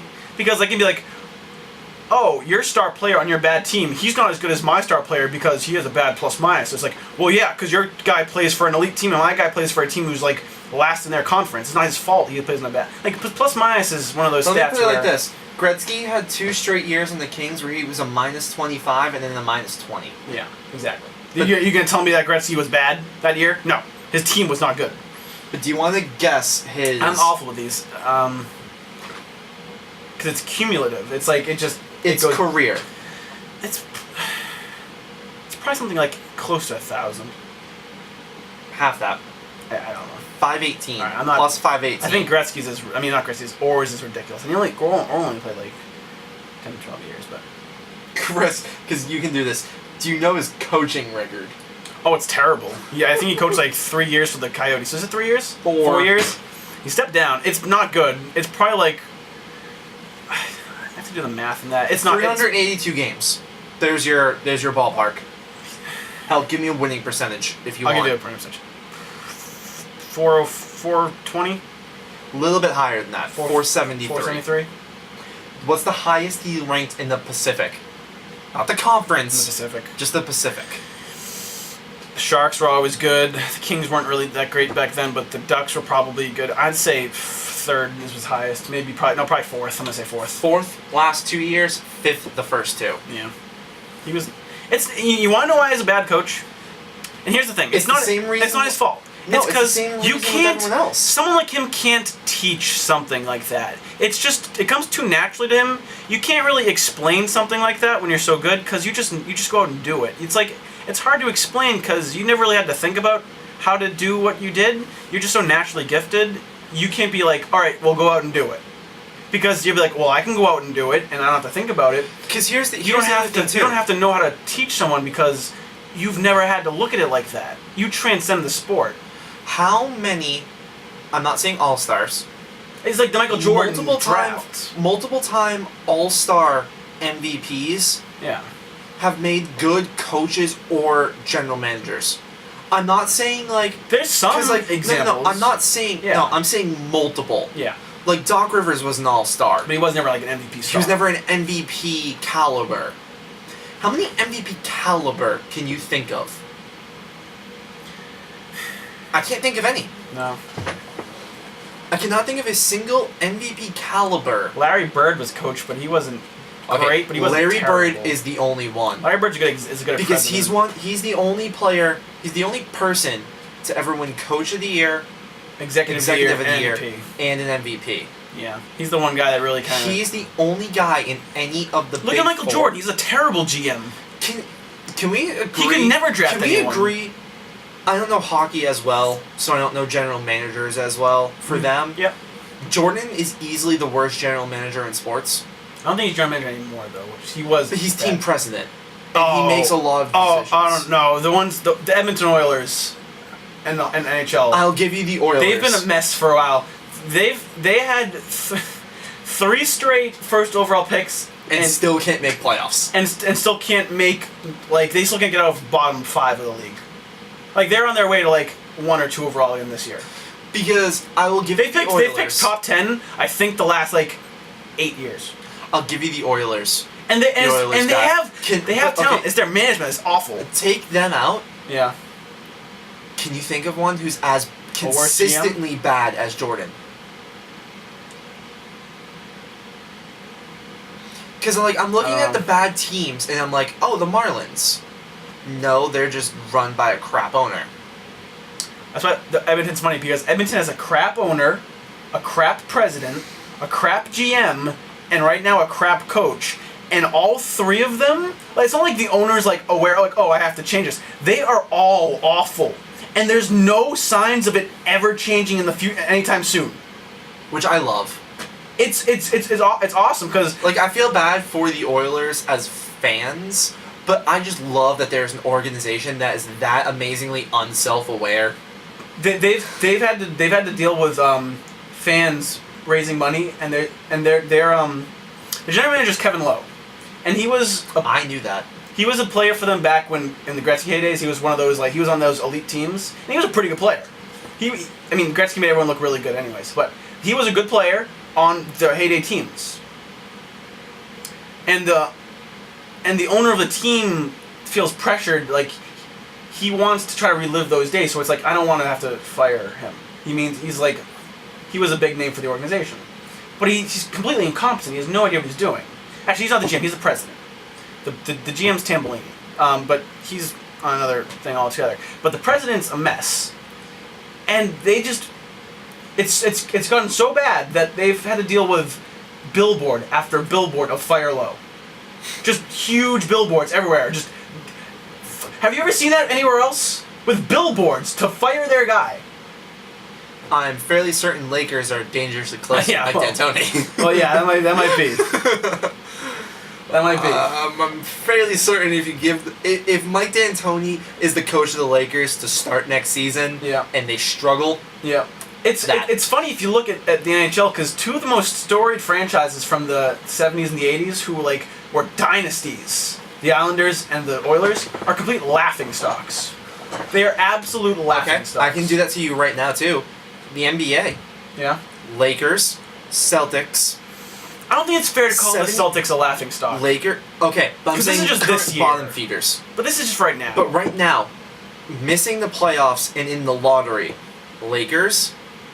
When was the last time one of these teams, or all of these teams, have missed? Lakers, Celtics, Knicks, 76ers. Yeah. Who are four of the biggest marquee teams in NBA's history. I'm not saying that they're the best teams because the 76ers are in it, but I'm saying marquee for them, their biggest teams. Well, all four. I kind of look at them differently because the Celtics and the Lakers in particular only really been really bad this year, and that's to be expected because the Celtics got rid of everyone. But can I say one thing though? Sure. The NBA ratings are down this year. Yeah. Across the league, they're down. That makes sense. And if you big market teams aren't good. And if you look at it, Lakers, Celtics, Nets, and the 76ers are all unwatchable right now. Yeah. But here's the difference. The Islanders and the Oilers have been laughing stocks for, almost a decade now. Oh, I know, but it's just it's more important. The Islanders looked like they had promise. They drafted a superstar player, John Tavares. They finally made the playoffs last year. Granted, they were the 8th seed, and they took Pittsburgh to the limit last year. Yes, they did. So what do? Did I mention that one YouTube bias? I like the Penguins. They go out earlier. Let me reword that. I like Crosby, so he's gonna be there for a while. I just kind of invested. You never know with his concussion issues. He's been looking pretty good. He has been. I'm just saying. I wouldn't say he's been there for a while. It only takes one hit. God forbid he does, because I may not like him, but he's good for the sport. Ask Oh my God. Savard? Yeah. Yeah. It only took one for him. But anyways, what was I saying? Your team's sucking longer. Oh yeah, the Islanders. They've been so bad for so long. They had the whole thing back. Did you see the 30 for 30 on the Islanders? About I know I did. The guy who bought the team but didn't have any money to his name, and he's basically scammed the entire thing. Yep, I remember that. They had to deal with all that through the late 90s. How do you get away with something like that? It was actually really awesome 30 for 30. It took a... Oh, I know. Oh, yeah. Because I remember it. Now, the second you said it and you reminded me of it, I recall it. Yeah. But I just don't understand how you get by the interview process like that. But anyways... that's more of a knock on the NHL, not him. Great for him. I'm a fan of con men. So if you're able to do something like that, good for you. He actually did do pretty well. I'm pretty sure he probably could have done that in a lot of places. But anyways, so they finally made the playoffs last year. They have a superstar player, John Tavares. So what do they go out and do? They take the one player that has a lot of chemistry with Tavares. They're finally starting their groove. They take him. They take a first-round pick. That when they trade this pick, they're saying, well, we're going to be a playoff team this year. We're only going to get better. Won't hurt us. It'll be a later in the first round. Won't be such Logic is there. Won't be such of a big deal. So they go and they trade for Thomas Vanek, who was on his way out in Buffalo, wasn't going to stay there. Buffalo was a bottom feeder. He had no reason to stay there.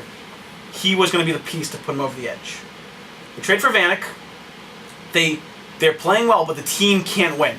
They're struggling mightily. They're in the games, but they're not They're not near the playoffs. They're kind of in the middle of that out of the playoffs team. So they're kind of like at the 12 to 11 Are they spot. closer to because I was about to say for comparison purposes, are they closer to the Pelicans or the Kings and Lakers? They're close to the Kings at this point. It gets better.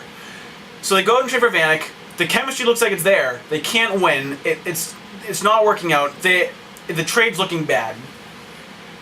So they know they're going to have to trade Vanek because they offer him an extension. They offered him $7 million a year, I think, over 6 years. So I think it was a 6-year, $42 million contract. That would be, and $7 million again. That's a lot of money for hockey standards. That's a lot of money. That's a lot of money. That's a lot of money per year.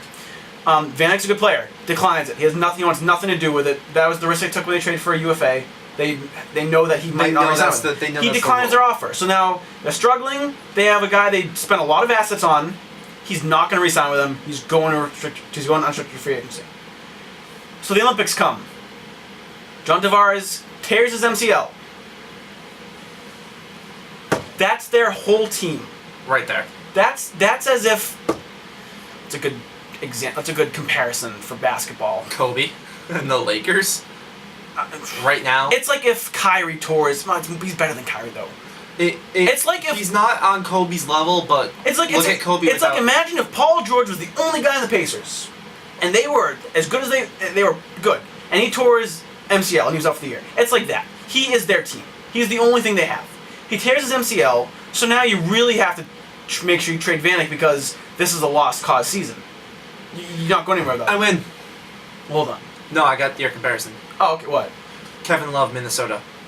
Yeah, that's a good one. That's a great one. That's a great one. So now they really have to trade Vanek.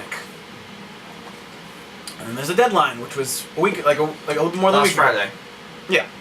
Well, actually, it was Tuesday. Wednesday. Tuesday, because you went home. Tuesday. It was last Tuesday. You went home because I offered, because I volunteered you to give Sarah a ride. No, that would be Wednesday. Because it was so Sarah can get to church for Ash Wednesday. So that was Wednesday.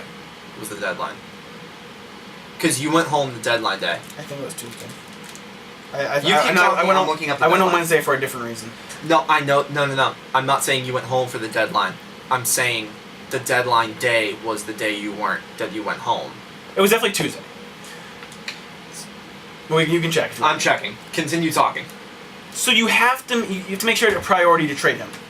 Because you need to get all you can back for him because now you lose Matt Molson, who was the guy they traded, who's playing well, who also got traded on deadline day. You're trading a pick which you thought would be 20 to 30, which could potentially be top 5 now, but they have the option of holding on to this draft pick, and saying, okay, we're gonna keep this pick, but we'll give you our next year's pick. Problem with that is next year is the next Crosby. Wednesday, March 5th. Wednesday? Wednesday, March 5th. Okay, so I was wrong. So it was Wednesday. So you can hold on to the pick this year and then give Buffalo a top 5 pick, which you never want to do. Or you can hope for next year, but next year's not looking much better. And next year is one of the most loaded drafts in recent history for NHL. You have the next Crosby in waiting, the next huge name that can't miss prospect, and then the guy who below him is not much worse. Yep. So you don't want to give them you don't want to give up any shot of giving away that draft pick. That's the one draft where you never want to trade your pick in that draft. So you have to trade Vanek, and you have to get a first and a great prospect back. So teams know that the Islanders are desperate to trade him. This is basically the GM's job on the line here. If he doesn't fix what he messed up, he's as good as gone. He's gone. So what does he do? The Bruins are interested. I'm getting all excited because he'd be a huge asset. A lot of teams are in on it. And they trade him for a second-round pick, which is a joke because they could have got a first, and like an okay prospect from Montreal. And it was an absolute travesty. Garth Snow, GM of the Islanders, have fun getting fired after the year. So I am surprised they had the willpower to not fire you after that trade. Because it's an absolute joke. Here's the thing. Because it's easier to get a new general manager after the season. Here's the thing. Yeah. Well, and after the trade deadline, he's not going to blow anything up. I have a question. Well, here's the thing. One second. Let me just finish the thought. I know why he didn't get fired. Because the trade deadline was at 3 o'clock. Vanek got traded at 2:59. So when it gets that low, you're kind of thinking, okay, well maybe he can't trade him. And if you basically traded a top 5 pick, a 30-goal scorer, and I think there might have been something else in there, for absolutely nothing, you're going to get fired on the spot. For absolutely nothing. He managed to get something, so which is why he gets the job for now, but he's gone. There's no way. That was an absolute travesty. Sorry, I'm off my rant. That's fine. No, I enjoy this. You can go on with what we don't get many hockey. Yeah, speaking of general, I was just kind of mad that you didn't trade him to, because he's from Massachusetts, the GM. And you didn't trade him to the Bruins, and I wanted him. So we could have given a better package than that, damn it. So I was thinking of this. This came to my head because you know me. I'm a fan of ridiculous. Mm-hmm. I thought of a clause that salary cap sports should have. So Well, the NFL you can just cut guys, Yeah. so this is less impactful. But for NBA and NHL, where the contracts are 100% guaranteed, Yeah, actually you need to wait for not MC, but like compliant buyouts and these kind of things, salary cap, recapture penalties. This is a lot. It's a lot. You can't just cut them. I'm thinking what the NBA and the NHL should install. Mm-hmm. I'm gonna call it the screw-up clause, Okay. where when you fire your general manager and you get a new one, You can get rid of any bad. you thing. have a screw-up clause. Yeah. It can only be moves. It can only be a signing or a player acquired during that general manager's time, though. I'm sure the Players Association would love that idea. They would, wouldn't they? Because that wouldn't cause a whole debacle in between there. Well, because baseball, it's this guy Well, sucks. there's no salary I'm cap. It's no, not, that's what I'm saying, though. Exactly. He Baseball sucks. You can just trade someone. Yeah. It's like, get rid of him. Football, Give you me can a cut. worse prospect, and you take the money, or I take the money and you give me a prospect. Like if like think of it like this. Like the contract that the Angels gave to Hamilton Pujols. Let's say they don't improve and they're just really bad for the length it of their just contracts. eats a hole in the owner's pocket. If that was hockey or basketball, they'd be crippled for at least a decade. Look, here's the case in point. We can wrap that argument up right there. And they were still good through the graces of God. The Magic when they signed Rashad Lewis to that monster contract. It's awful. Yeah. But I feel like that would be a fun clause in sports, the screw-up clause. It'd be fun, but I mean that's never gonna happen. It'd be, I know it's the impossible. Players Association would have a fit. They would never let that happen. Yeah. Because just think about it like that. You can only use it once too. So let's just say, because I'm looking at like right now. Let's just say the Knicks fire their general manager, get a new one in. J.R. Smith, you're done. That contract's gone. That's off the books. Here's a good one on Buffalo. Oh, actually, there's a guy named Billy Lano. He played for Philadelphia. He had Danny Briere and him had some good chemistry. He had a really good breakout year, and he had a breakout playoffs for Flyers. Played really well. Buffalo really needed talent, so they signed him to a pretty expensive contract that looked not great at the time, but it was understandable because they needed him. In about 50 games this year, want to guess how many goals Billy Lano has? 50 games. 6. Nope. Up or down? Down. 3. Nope. None. Yep. 0 goals in about. Actually, I don't know if he scored. He might have scored once last year. This guy scored like 75 points for the Flyers that year before they gave him the thing, and he has yet to score a goal. Yeah. I have a question for you. Yeah. For all sports, not just baseball. Not just hockey. Yeah. Because I'm thinking of it because of the Olympics. Okay. Obviously, there are a lot of logistics, and society is going the other way with this idea. Do you think the big four sports should retract? What do you mean? Knock off a couple teams? Oh. Because there are talks. Because the reason why it came up because everyone loves Olympic hockey. That does not translate to NHL ratings. Well, if anything, the NHL's looking to expand. And that's why I was asking you, because who was it? It was Quebec City, Quebec City is looking for Vegas, Seattle's and Seattle were the 3 who want expansion teams. And that's why I was curious, because I feel like you can take the big 4, take like 4 franchises. Well, here's the thing with hockey. I don't think it's necessarily they have too many franchises. Is they have franchises in poorly thought out locales. Well, because There shouldn't be. Is if you get rid of, let's just say They have too many 4. Sunbelt teams. They do. They have too many. There should not be a team in Florida. There should not be a team in Texas. There should not be a team in Arizona. Sunbelt teams there should be? You know 0. How many teams in the Sunbelt there should be? 0. There should not be any teams in the belt. The Lightning have decent fan support, but not great. When the Bruins go there, it's usually a lot more Bruins fans. Florida's a joke. Dallas is okay, but still. Phoenix is an absolute trap. They're pitiful. And they have a good team. They're the best team of all those teams I mentioned. And they're good. And they can't get fans to save their lives. No one's going to go watch hockey in Phoenix. Who the hell thought that was a good idea to put a team there? If you take people who put the money down. If you take Phoenix and move them to Quebec City, they'd have one of the biggest fan bases in hockey. Okay, how about this? If then? you took the Florida Panthers and moved to Well, no, Seattle, because here's- huge fan base. Because here's what I mean. I look at Olympic hockey and I go, there are less teams and they're more elite Well, it's players the best. per It's the team. cream of the crop. Yeah. And that's what I'm saying though. Is it's the best players, and they're on the same team. So each team has. So you want to contract teams so the teams become stronger. Yes, and then you'd still have your.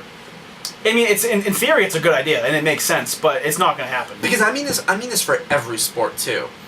Yeah. Not just hockey. Because you can look at some teams in every sport where it's like you can go. Here's the thing with me. I don't mind as much the smaller market teams in hockey because they can still sign free agents. They can still get people to come to them. I'm not necessarily saying small market either. Yeah. I'm just looking at. Here's the thing that really bothers me with basketball. If you're not a huge city or a desirable location, you can't get anybody. Let's look at basketball. Basketball is an absolute joke. You can no. And I blame the players. Can I say one thing with that too? Don't even say that because Boston's a big city. No, I know. You Yeah. can't attract I anyone. hate that. They're the most spoiled players ever. They are the most spoiled players ever. They won't go anywhere unless it's absolutely perfect for them, and it's sickening. Because it's like, what do you care about? Do you care about playing your sport and doing what you love, or do you care about living somewhere nice? It's a joke. No, see, here's the thing. Do you care about playing your sport and living somewhere nice and making money, or winning those rings? Yeah, exactly. It's terrible. LeBron? I won't go here unless there's another superstar there, or I'm not gonna go there if it's kind of cold. It's like, give me a break. Grow up. Like look at Mario Williams. He signed the biggest contract for a defensive player ever. To Buffalo. Who haven't won crap lately. They're cold as hell. They have good fans, pretty good fans, but that's never been a thing anyways. They're loyal. They're loyal. What would be the equivalent for to that? elite What would be the equivalent of that in basketball? It would never happen. Seahawks fans. I mean, not Seahawks. Sonics fans when OKC was still up there. But like, can you think of a smaller market team that could sign a huge name guy in basketball? That's the one sport that really can't do it. It just can't. Let's just look. I'm just gonna run down the list, and I'm just gonna say the team. It's terrible. You say yes or no. Can they sign an elite free agent? Not re-sign their own guy. Yeah, that's not what we're talking about. We're trying to attracting free agents. Attract someone. I'm just gonna run down the list. Okay. The only team to clinch a playoff berth so far: Pacers, Indiana. They could only because they have players around them. If they had no one on their team, they couldn't. The Heat. Yes. Well, that's another reason why. Yeah. Toronto. No. Oh God, no. Chicago. Yeah. Yes. Washington. No. No. Brooklyn. Yes, because it's Brooklyn. Because it's the Brooklyn. Jay-Z tie that doesn't even exist anymore. But that's all they. Although they care. I suppose all they care about is bad players. Is like the celebrities. I hate that. That's not what you are. You're an athlete. It's not just basketball, but it's just the worst case of all of it. No, here's the worst case. I'm gonna keep reading just the Eastern Conference. Just Okay. yes or no's. Charlotte. No. Atlanta. No. Detroit. Not really. They got Josh Smith somehow. But they're not like, I'm gonna say kind of. They're like in the middle kind of. But no, not really. The Knickerbockers. Yes. Cleveland. No. The Celtics. No. Which is stupid. Which is an outlier. Which is a jerk. Which is an awful. outlier. It's a joke. Because they were cold. Well, we're cold. We're not, the most prolific friggin' franchise in basketball history. Like, look at what the biggest free agent we've gotten, like, ever was? A washed-up Dominique Wilkins. Yep. A washed-up Dominique Wilkins. Like 6 years out of his prime. It wasn't even like a good and he was a star player, but he was never like the face of we couldn't get anybody. We had to draft or trade, and that's it. If you want a star player in basketball, you literally have to trade the farm for them or just pray. And that's why tanking's such a big deal in basketball. It's not a big deal in any other sport because you can get players in other sports. In basketball, you need that draft pick. See, here's the thing. The only sport where I say tank is basketball. Outside of basketball. Outside of basketball? Is if Andrew Luck is coming up in the draft. Yeah. But I'm going to keep running down this list. Orlando. Enough. No. Enough. No, I don't think so. No. True. Maybe just because of the weather, but other than That's that, no. why. Maybe. When they're good, they can attract people. Yeah, I guess. Philadelphia. Yeah. Well, yeah. They're a bigger market. Milwaukee. No. Oh God, no. San Antonio. No. Oklahoma City. No. Well, no. The only appeal Who have they got? The only appeal those two teams have are the players and the coaches, but the city alone, just looking at it at a vacuum, no. Houston. Yes. Yes. Clippers. Well, and I can't even say they can't because they just did. Because they just The did. Clippers, they're in LA, yeah. Yes. They can. Clippers can. Portland. No. No. Golden State. No. No. Dallas. Yes. Yeah. Memphis. No. Phoenix. No. No. Minnesota. No. No. Denver. No. New Orleans. No. No. Utah. No. Sacramento. No. Lakers. Yes. So we established that the Lakers, Dallas, the Clippers, Houston, the Knicks, the Sixers, Chicago, Brooklyn, Miami are the only teams with possibilities. Here's literally the only criteria you need to sign a free agent. Are you warm and do you have a good player? Are you warm? Is your team stacked? Or are you a huge market that, like, you can be a celebrity with, you can be, you like, all those things, like the glitz and the glamour of a city, like in LA. Or, like, even, like, because New York's cold. It's no colder in Boston than it is New York, really. Could you imagine that for any But it's other New York, sport? so it's like, okay, we'll go there.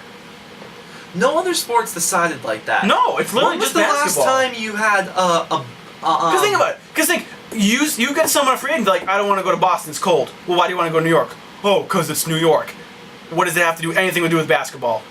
It's New York. They're a big market. Boston's a pretty big market. I mean, they have money. They're a big city. They're one of the bigger cities in America. Oh, they're cold.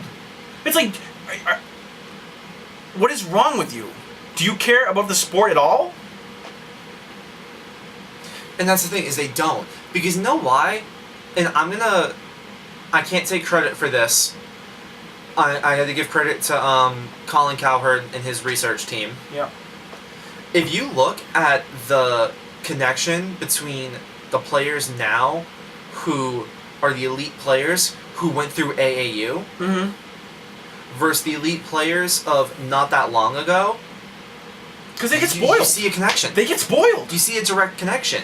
Because these guys get spoiled. They get told how good they are every day of their lives, and they get no value for You're anything. on like because here's They the get other selfish and spoiled. You're selfish, you're spoiled, and then you're on like 4 different teams, and you're playing 4 games a day. It's like, oh, I lost one. Go right back out there. Yeah. Look at Garnett, KG, or Kobe when they lose a game, or LeBron. They're bitter people. Because they're not used to losing, and they hate it. You look at the AAU, like the kids who came up through AAU and were those elite guys, and they just care less about the game and more about themselves and independent. And it's killing the sport, frankly. And it's absolutely killing the sport. It's crippling. It's such an unfair advantage for teams that can't control that. It's like, okay, well, we're sorry we're cold, but we can't work around that. We're trying to do the best we can, and it's such an unfair advantage because the players will just refuse to even negotiate with us. In basketball, the only way you can become good is build through the draft. It's one of the main reasons I'm so hard on the sport of basketball. Because the competitive balance is not fair. The parity in that league's a joke. Because genuinely, when was the last time, I'm going to run through the bottom feeders. Charlotte's made the playoff once in their history. When was the last time Brooklyn, the Nets, were an elite team? Not since, like, Jason Kidd days. Toronto, when was the last time they made playoffs? They won the division once with Bosch, but since he left, and even as last few years, that they weren't that good. They haven't been good in a while. Detroit, since they have not been good since Billups left. That first him and Hamilton left. They haven't been awful. Good. They've been awful. When was the last time Cleveland was good? Since LeBron left. Since LeBron they left. haven't been good. No. They've or post LeBron. They've had like promise, but they just can't put it together. When was the last time the Sixers were good? AI when they went to the Iverson. That was the last time they were really good. The last time they've had a few they've made the blips. playoffs a few times, but they've never been like serious threats. Milwaukee. Never. I can't even remember the last time they were really good. When they had Red and Ray Allen? Ray. They were together for like one year and they made playoffs. But besides that, they've had nobody. Think of like marquee players in the Bucks. We're done. Michael Red and Ray Allen. Bogut. Yeah, I guess. Brandon Jennings, till he got shipped up to Detroit. Brandon Knight has potential. So basically, not much. Monte Ellis. Yeah, but again, like all those guys had no desire to play there. They were just kind of like contractually either drafted or traded there. I'm gonna finish running through this list, and I have a scenario that I wanna.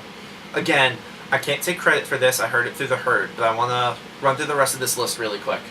When was the last time that Phoenix was good? Steve Nash's MVP years. Yeah. Minnesota hasn't made the playoffs in Kevin Love's career. No. So KG The KG days. When was that time like Utah was a serious threat?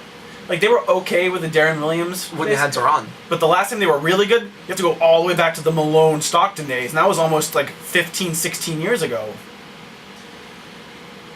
New Orleans, when they were still the Hornets, when Chris Paul was good, but again they were like one of those teams that'd be like maybe 2 rounds into the playoffs. Do you want to know a fun one where New Orleans would have killed for it if these guys were as good as they were now when they had them? Yeah.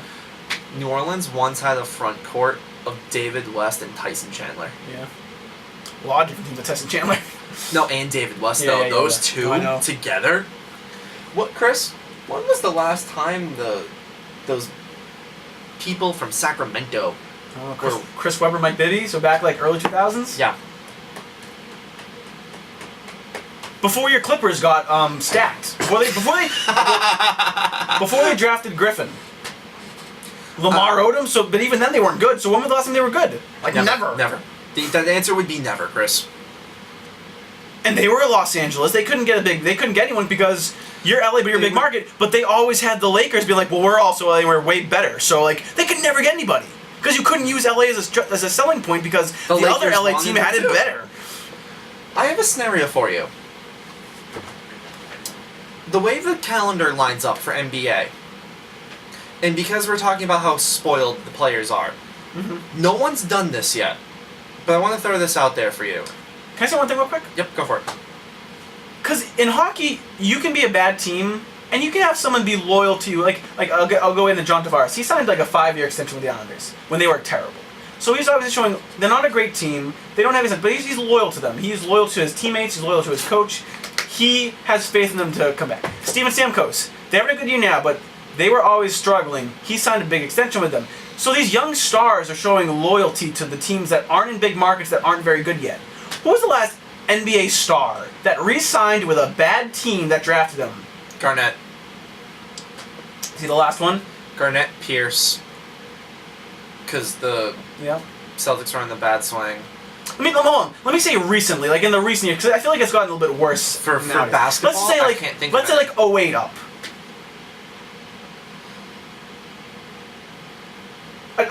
They drafted a star. Here's the thing. Basketball, the way that they're set up is weird because the max contract situations where I can sign with you for 5 years, but my team can give you more. But I can give you 126 over 6. Like one example I can think of is like John Wall, but no. Because here's the thing. That was also a max contract, wasn't it? Here's the thing.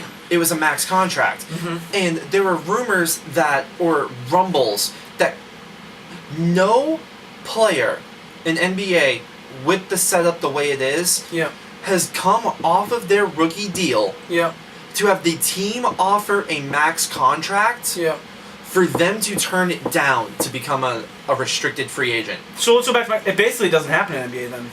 The only reason why young players keep their guys for max contracts is because the players don't risk it after year 2 when they negotiate after year 3 when they negotiate. Because it's years 1 and 2 are guaranteed. Years 3, 4, and 5 are team options. So does this show a lack of loyalty to younger players? Yeah. Who are just either, if it's just greed and they just want money and they don't care, or if it's just impatience with a franchise, or what. Because Kyrie Irving's been drafted. He's only been in the league for a couple of years, and he's already wanting out of Cleveland. He's been in the league He's for not even 3. He's not even giving them a chance It's to do year anything. 3. Like that's. No, here's the thing. He has given them a chances. They decided to draft Waiters and Bennett. He was just an easier example. I don't necessarily blame him as much. See, I'll give you, if John Wall was trying to get out, I'll give you that. But they have had first overall picks that they just blown. They drafted. Did you hear that they didn't even watch film or they didn't interview Anthony Bennett? Yeah, they should have picked Oladipo. Would have been a beautiful fit for them. It would have been a beautiful fit, but no, they decided to draft Anthony Bennett, who Who's looking like the worst draft pick since Kwame Brown. Royce White is. Well, I meant first overall. I'll Sorry. give, if you're being I specific. just meant specifically first overall. Rockets GM Royce said White. Royce Royce White's White's- the worst first round pick ever. Oh yeah. Oh yeah. See, he's at a 10-day contract. He signed a 10-day contract with What's it, Sacramento? Sacramento. Yes. See, the team should have known that. Being afraid of flying is probably the biggest red flag you can have. Because that literally, like, you can't do anything with that. You can make that work, though. He clearly didn't want to. No, here's the thing. He didn't want you to try. Yeah. He flat out said, I want to be a poster child.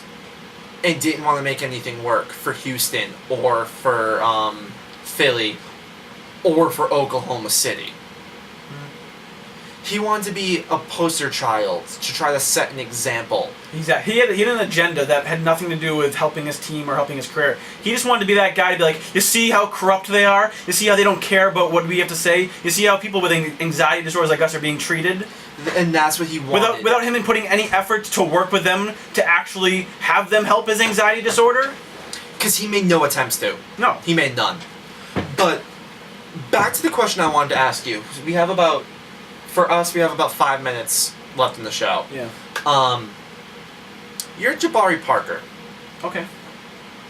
You have to feed your family. You're not in that kind of living scenario. You're too young for that. That's not really a priority. No. I'm saying no. You're not like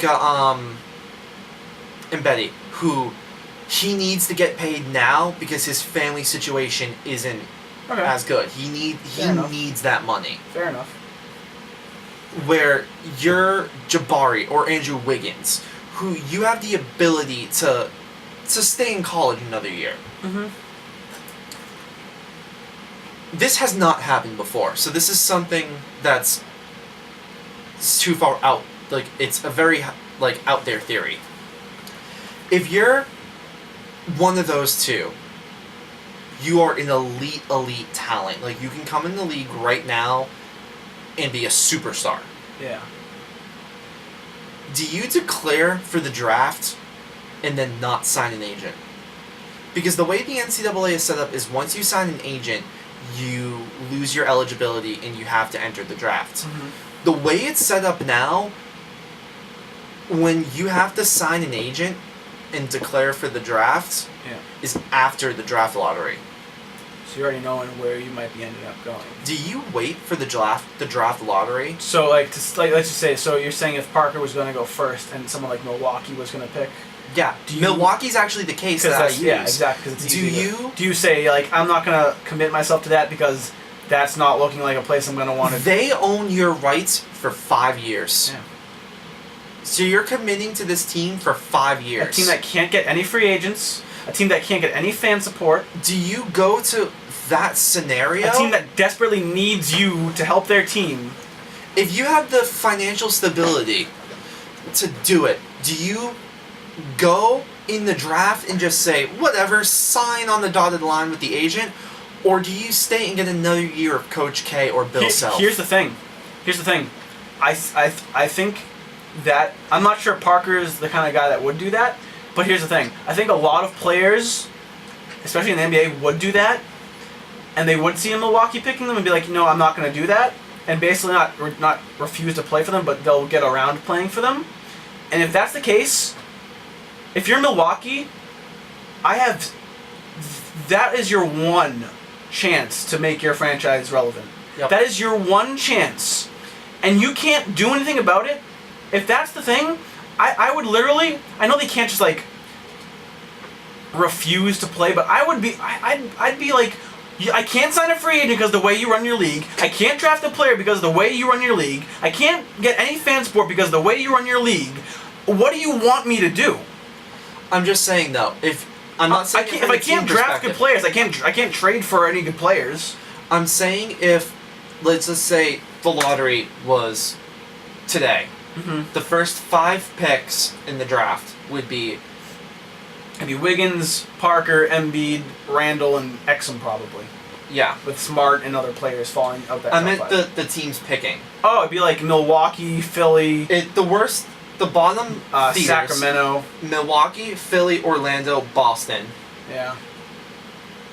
Utah, Sacramento, Lakers. Yeah. So let's just say. What teams are desirable there?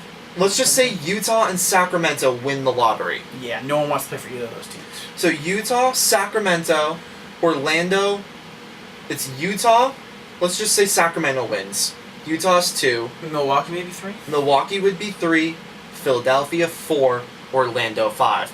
If you are a Jabari Parker or an Andrew Wiggins, yeah, where you financially through your home life, you don't need the money this year. You can wait 1 more year.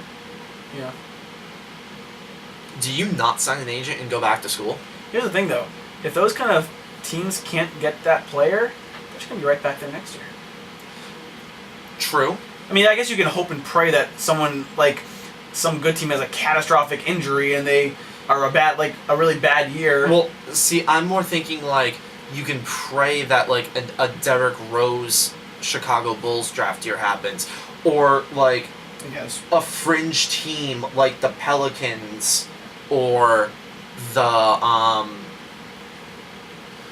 some team regresses and they strike gold and they strike gold, and like you can hope for that. Would you, if I'm just saying, if you had the ability, what would you do? Obviously, What would I do? Yeah. I don't. Would you go back? I think it's wrong to do that. I mean, it's obviously easy for me to say. I'm saying throw morals out the window. Yeah, I mean. Would you go back to Coach K or Bill Self? I don't know. I'm not sure how I'd handle it, but if I was them, they'd probably go back. But I don't see it happening in either case. I don't see it happening in either case. I just think it's an interesting scenario. It's if not something that could happen now, it's definitely something where the league is going in that direction where that might become more common. Now, one last question for basketball, and we're a couple minutes before 6, so we'll wrap it up on this note. Yeah. I have already said that no player off of his rookie contract has declined the max offer after year 3 to test restricted free agency. Okay. They always take the max contract. Yeah. Is Kyrie Irving the first to turn down a max contract? Yeah, he's not going to stay in Cleveland. I just don't see it. Does he stay in Cleveland and then leave at the end of that contract? Or do you see him... I see him forcing their hand now. Where would he go, though? Who has the... I don't know. Who has the ability to trade for him? I don't know where he'd be, but I can tell you it won't be in Cleveland. I have a question. Unless something drastic happens between now and then. I have one last question. Yeah. And this will be my last question, then I'll do the promotion and then we'll sign off. Lakers win the lottery-ish. Okay. Pick 4. Okay. That would probably get them Julius Randle. Hey, Cavs. Yeah. We'll trade you this pick for Kyrie Irving. Pick 4 and a protected first for Kyrie. Yeah. Does that trade make sense for both teams? If they're convinced Kyrie has no loyalty to the team and they're convinced that he's going to bolt as soon as he can, yeah. Top 5 protected pick. Yeah, that makes sense. Did you see the latest mock draft, by the way, for the NBA? From where? From ESPN? One of ESPN's, yeah. I don't think so. Because I do the Insider. I'm on Insider. I get the Insider. Yeah. They just released a mock not that long ago where you would be in heaven if this happens. The way they had the lottery play out, they had the Celtics getting Jabari at 4. So that means it'd be Embiid and Wiggins somewhere in the top 2. Who the heck goes over him? Randall? Or is it like someone like Exum? They had Exum. Exum? They had Exum jumping in this one. Yeah, Exum could be on the rise if he puts on a strong combine. The latest mock for ESPN is by Chad Ford. Okay. Milwaukee takes Embiid at 1. Oh yeah, definitely. Phillies get Wiggins at 2. Magic takes Exum at 3. We throw a parade at pick 4. We do throw a parade. Marcus Smart is 5. Yeah. Randall is 6. Alex Gordon 7. Tyler Ennis at 8. James Young 9. And with pick 10, the Sixers take Noah Vonleh. Okay. But yeah, I would kill if Jabari fell to 5. I'd kill. Celtics are on blow. See, here's the thing. If the Celtics, if this is the scenario, Milwaukee 76ers, Orlando Magic, then the Celtics, I could see that. Well, Orlando, if you're going to take a player, I don't, they wouldn't, I'm guessing the reasoning they wouldn't take a Parker is because he can only play the 3. Yeah. And they have Tobias Harris, who looks like a promising 3. So you take Exum, who can play either guard position. You have Oladipo, who looks like he could be, again, he can play either one. And then Nelson, who is getting older, is on the decline. I guess they could say guard was a bigger need. And Exum's not a scrub, so it's not like it'd be a reach to pick him over someone like Parker. It'd be a little bit of a reach, but he can definitely go. So yeah, it's definitely a possibility. If Milwaukee picks 1, it's definitely Parker at Embiid, and I'm leaning towards Embiid just because the risk-reward, if the reward for that is the Bucks. Yeah. That's a lot higher. Because people saying this is the closest thing to Hakeem Olajuwon you're ever going to see. Oh, right now, yeah. And that's what it's tempting for funny how he just shot up the draft boards. And Embiid's the kind of guy who came from his background. He's not going to have that kind of spoiled brat kind of And he was lifestyle. exactly the point where I'm like, no, he has to go. Yeah. Like, he's going into He's going to be appreciative for anyone that employs him. So you know he's not going to give you a hassle. No, he's going to take Parker seems like a humble kid, so I don't know if he would either. But it could happen. Alright, it is now a couple minutes past 6, so you gotta sign off. This is Cobra's Corner presents the Sports Vortex on WDJM 91.3 FM in the Framingham area. The number one last time is 508-626-4623. I am your host, Jason Lilly. You can follow me on Twitter at JLilly33. As always, my co-host, Chris Hudson. You can follow him on Twitter at CHudson_22. You'll be live tweeting Raw tonight. We will be live tweeting during Monday Night Raw tonight with the hashtag CCRaw. If anyone wants to join our Cobra's Corner Fantasy Baseball League, message us on Twitter, any of our accounts, any of the 3, or tweet with the hashtag CCFantasy. If you guys also want fantasy baseball help, draft help, trade help, whatever, ad drops, whatever, same thing. Hashtag CCFantasy, and me and Chris will get back to you as soon as we can. Give you advice as best as we can. Follow, like Cobra's Corner on Facebook at facebook.com/Cobra's Corner. You can follow Cobra's Corner on Twitter at Cobras_Corner. You can follow us on Instagram at Cobras_Corner. Subscribe to our YouTube channel where we upload the episodes, and we'll start using that for more things very, very soon. Also, don't forget, we are now officially going to be known as Cobra's Corner Presents Sports Vortex. Gradually, as we go along, it's still a process, but we will become Sports Vortex next year. We're gonna start the transition phase. We just wanted to get that name out there now. We're gonna transition into that for the start of next year, and we'll ease it along. It's gonna be slow. It's gonna be a slow ease. Yeah. But yeah, we are Cobra's Corner presents the Sports Vortex. Don't forget to check us out tomorrow from 11 to 12 for Cobra's Corner's New Wrestling Show. Hosted by me, Chris Hudson, along with Jason, of course. So yeah. Catch you guys tomorrow. There's 11 a.m. to noon tomorrow. Yep. See you then, guys. See you later. Hi, YouTube. If Chris can do that, Chris can kill YouTube. Can sign that off. Yes, we are Sports Vortex. Check that out.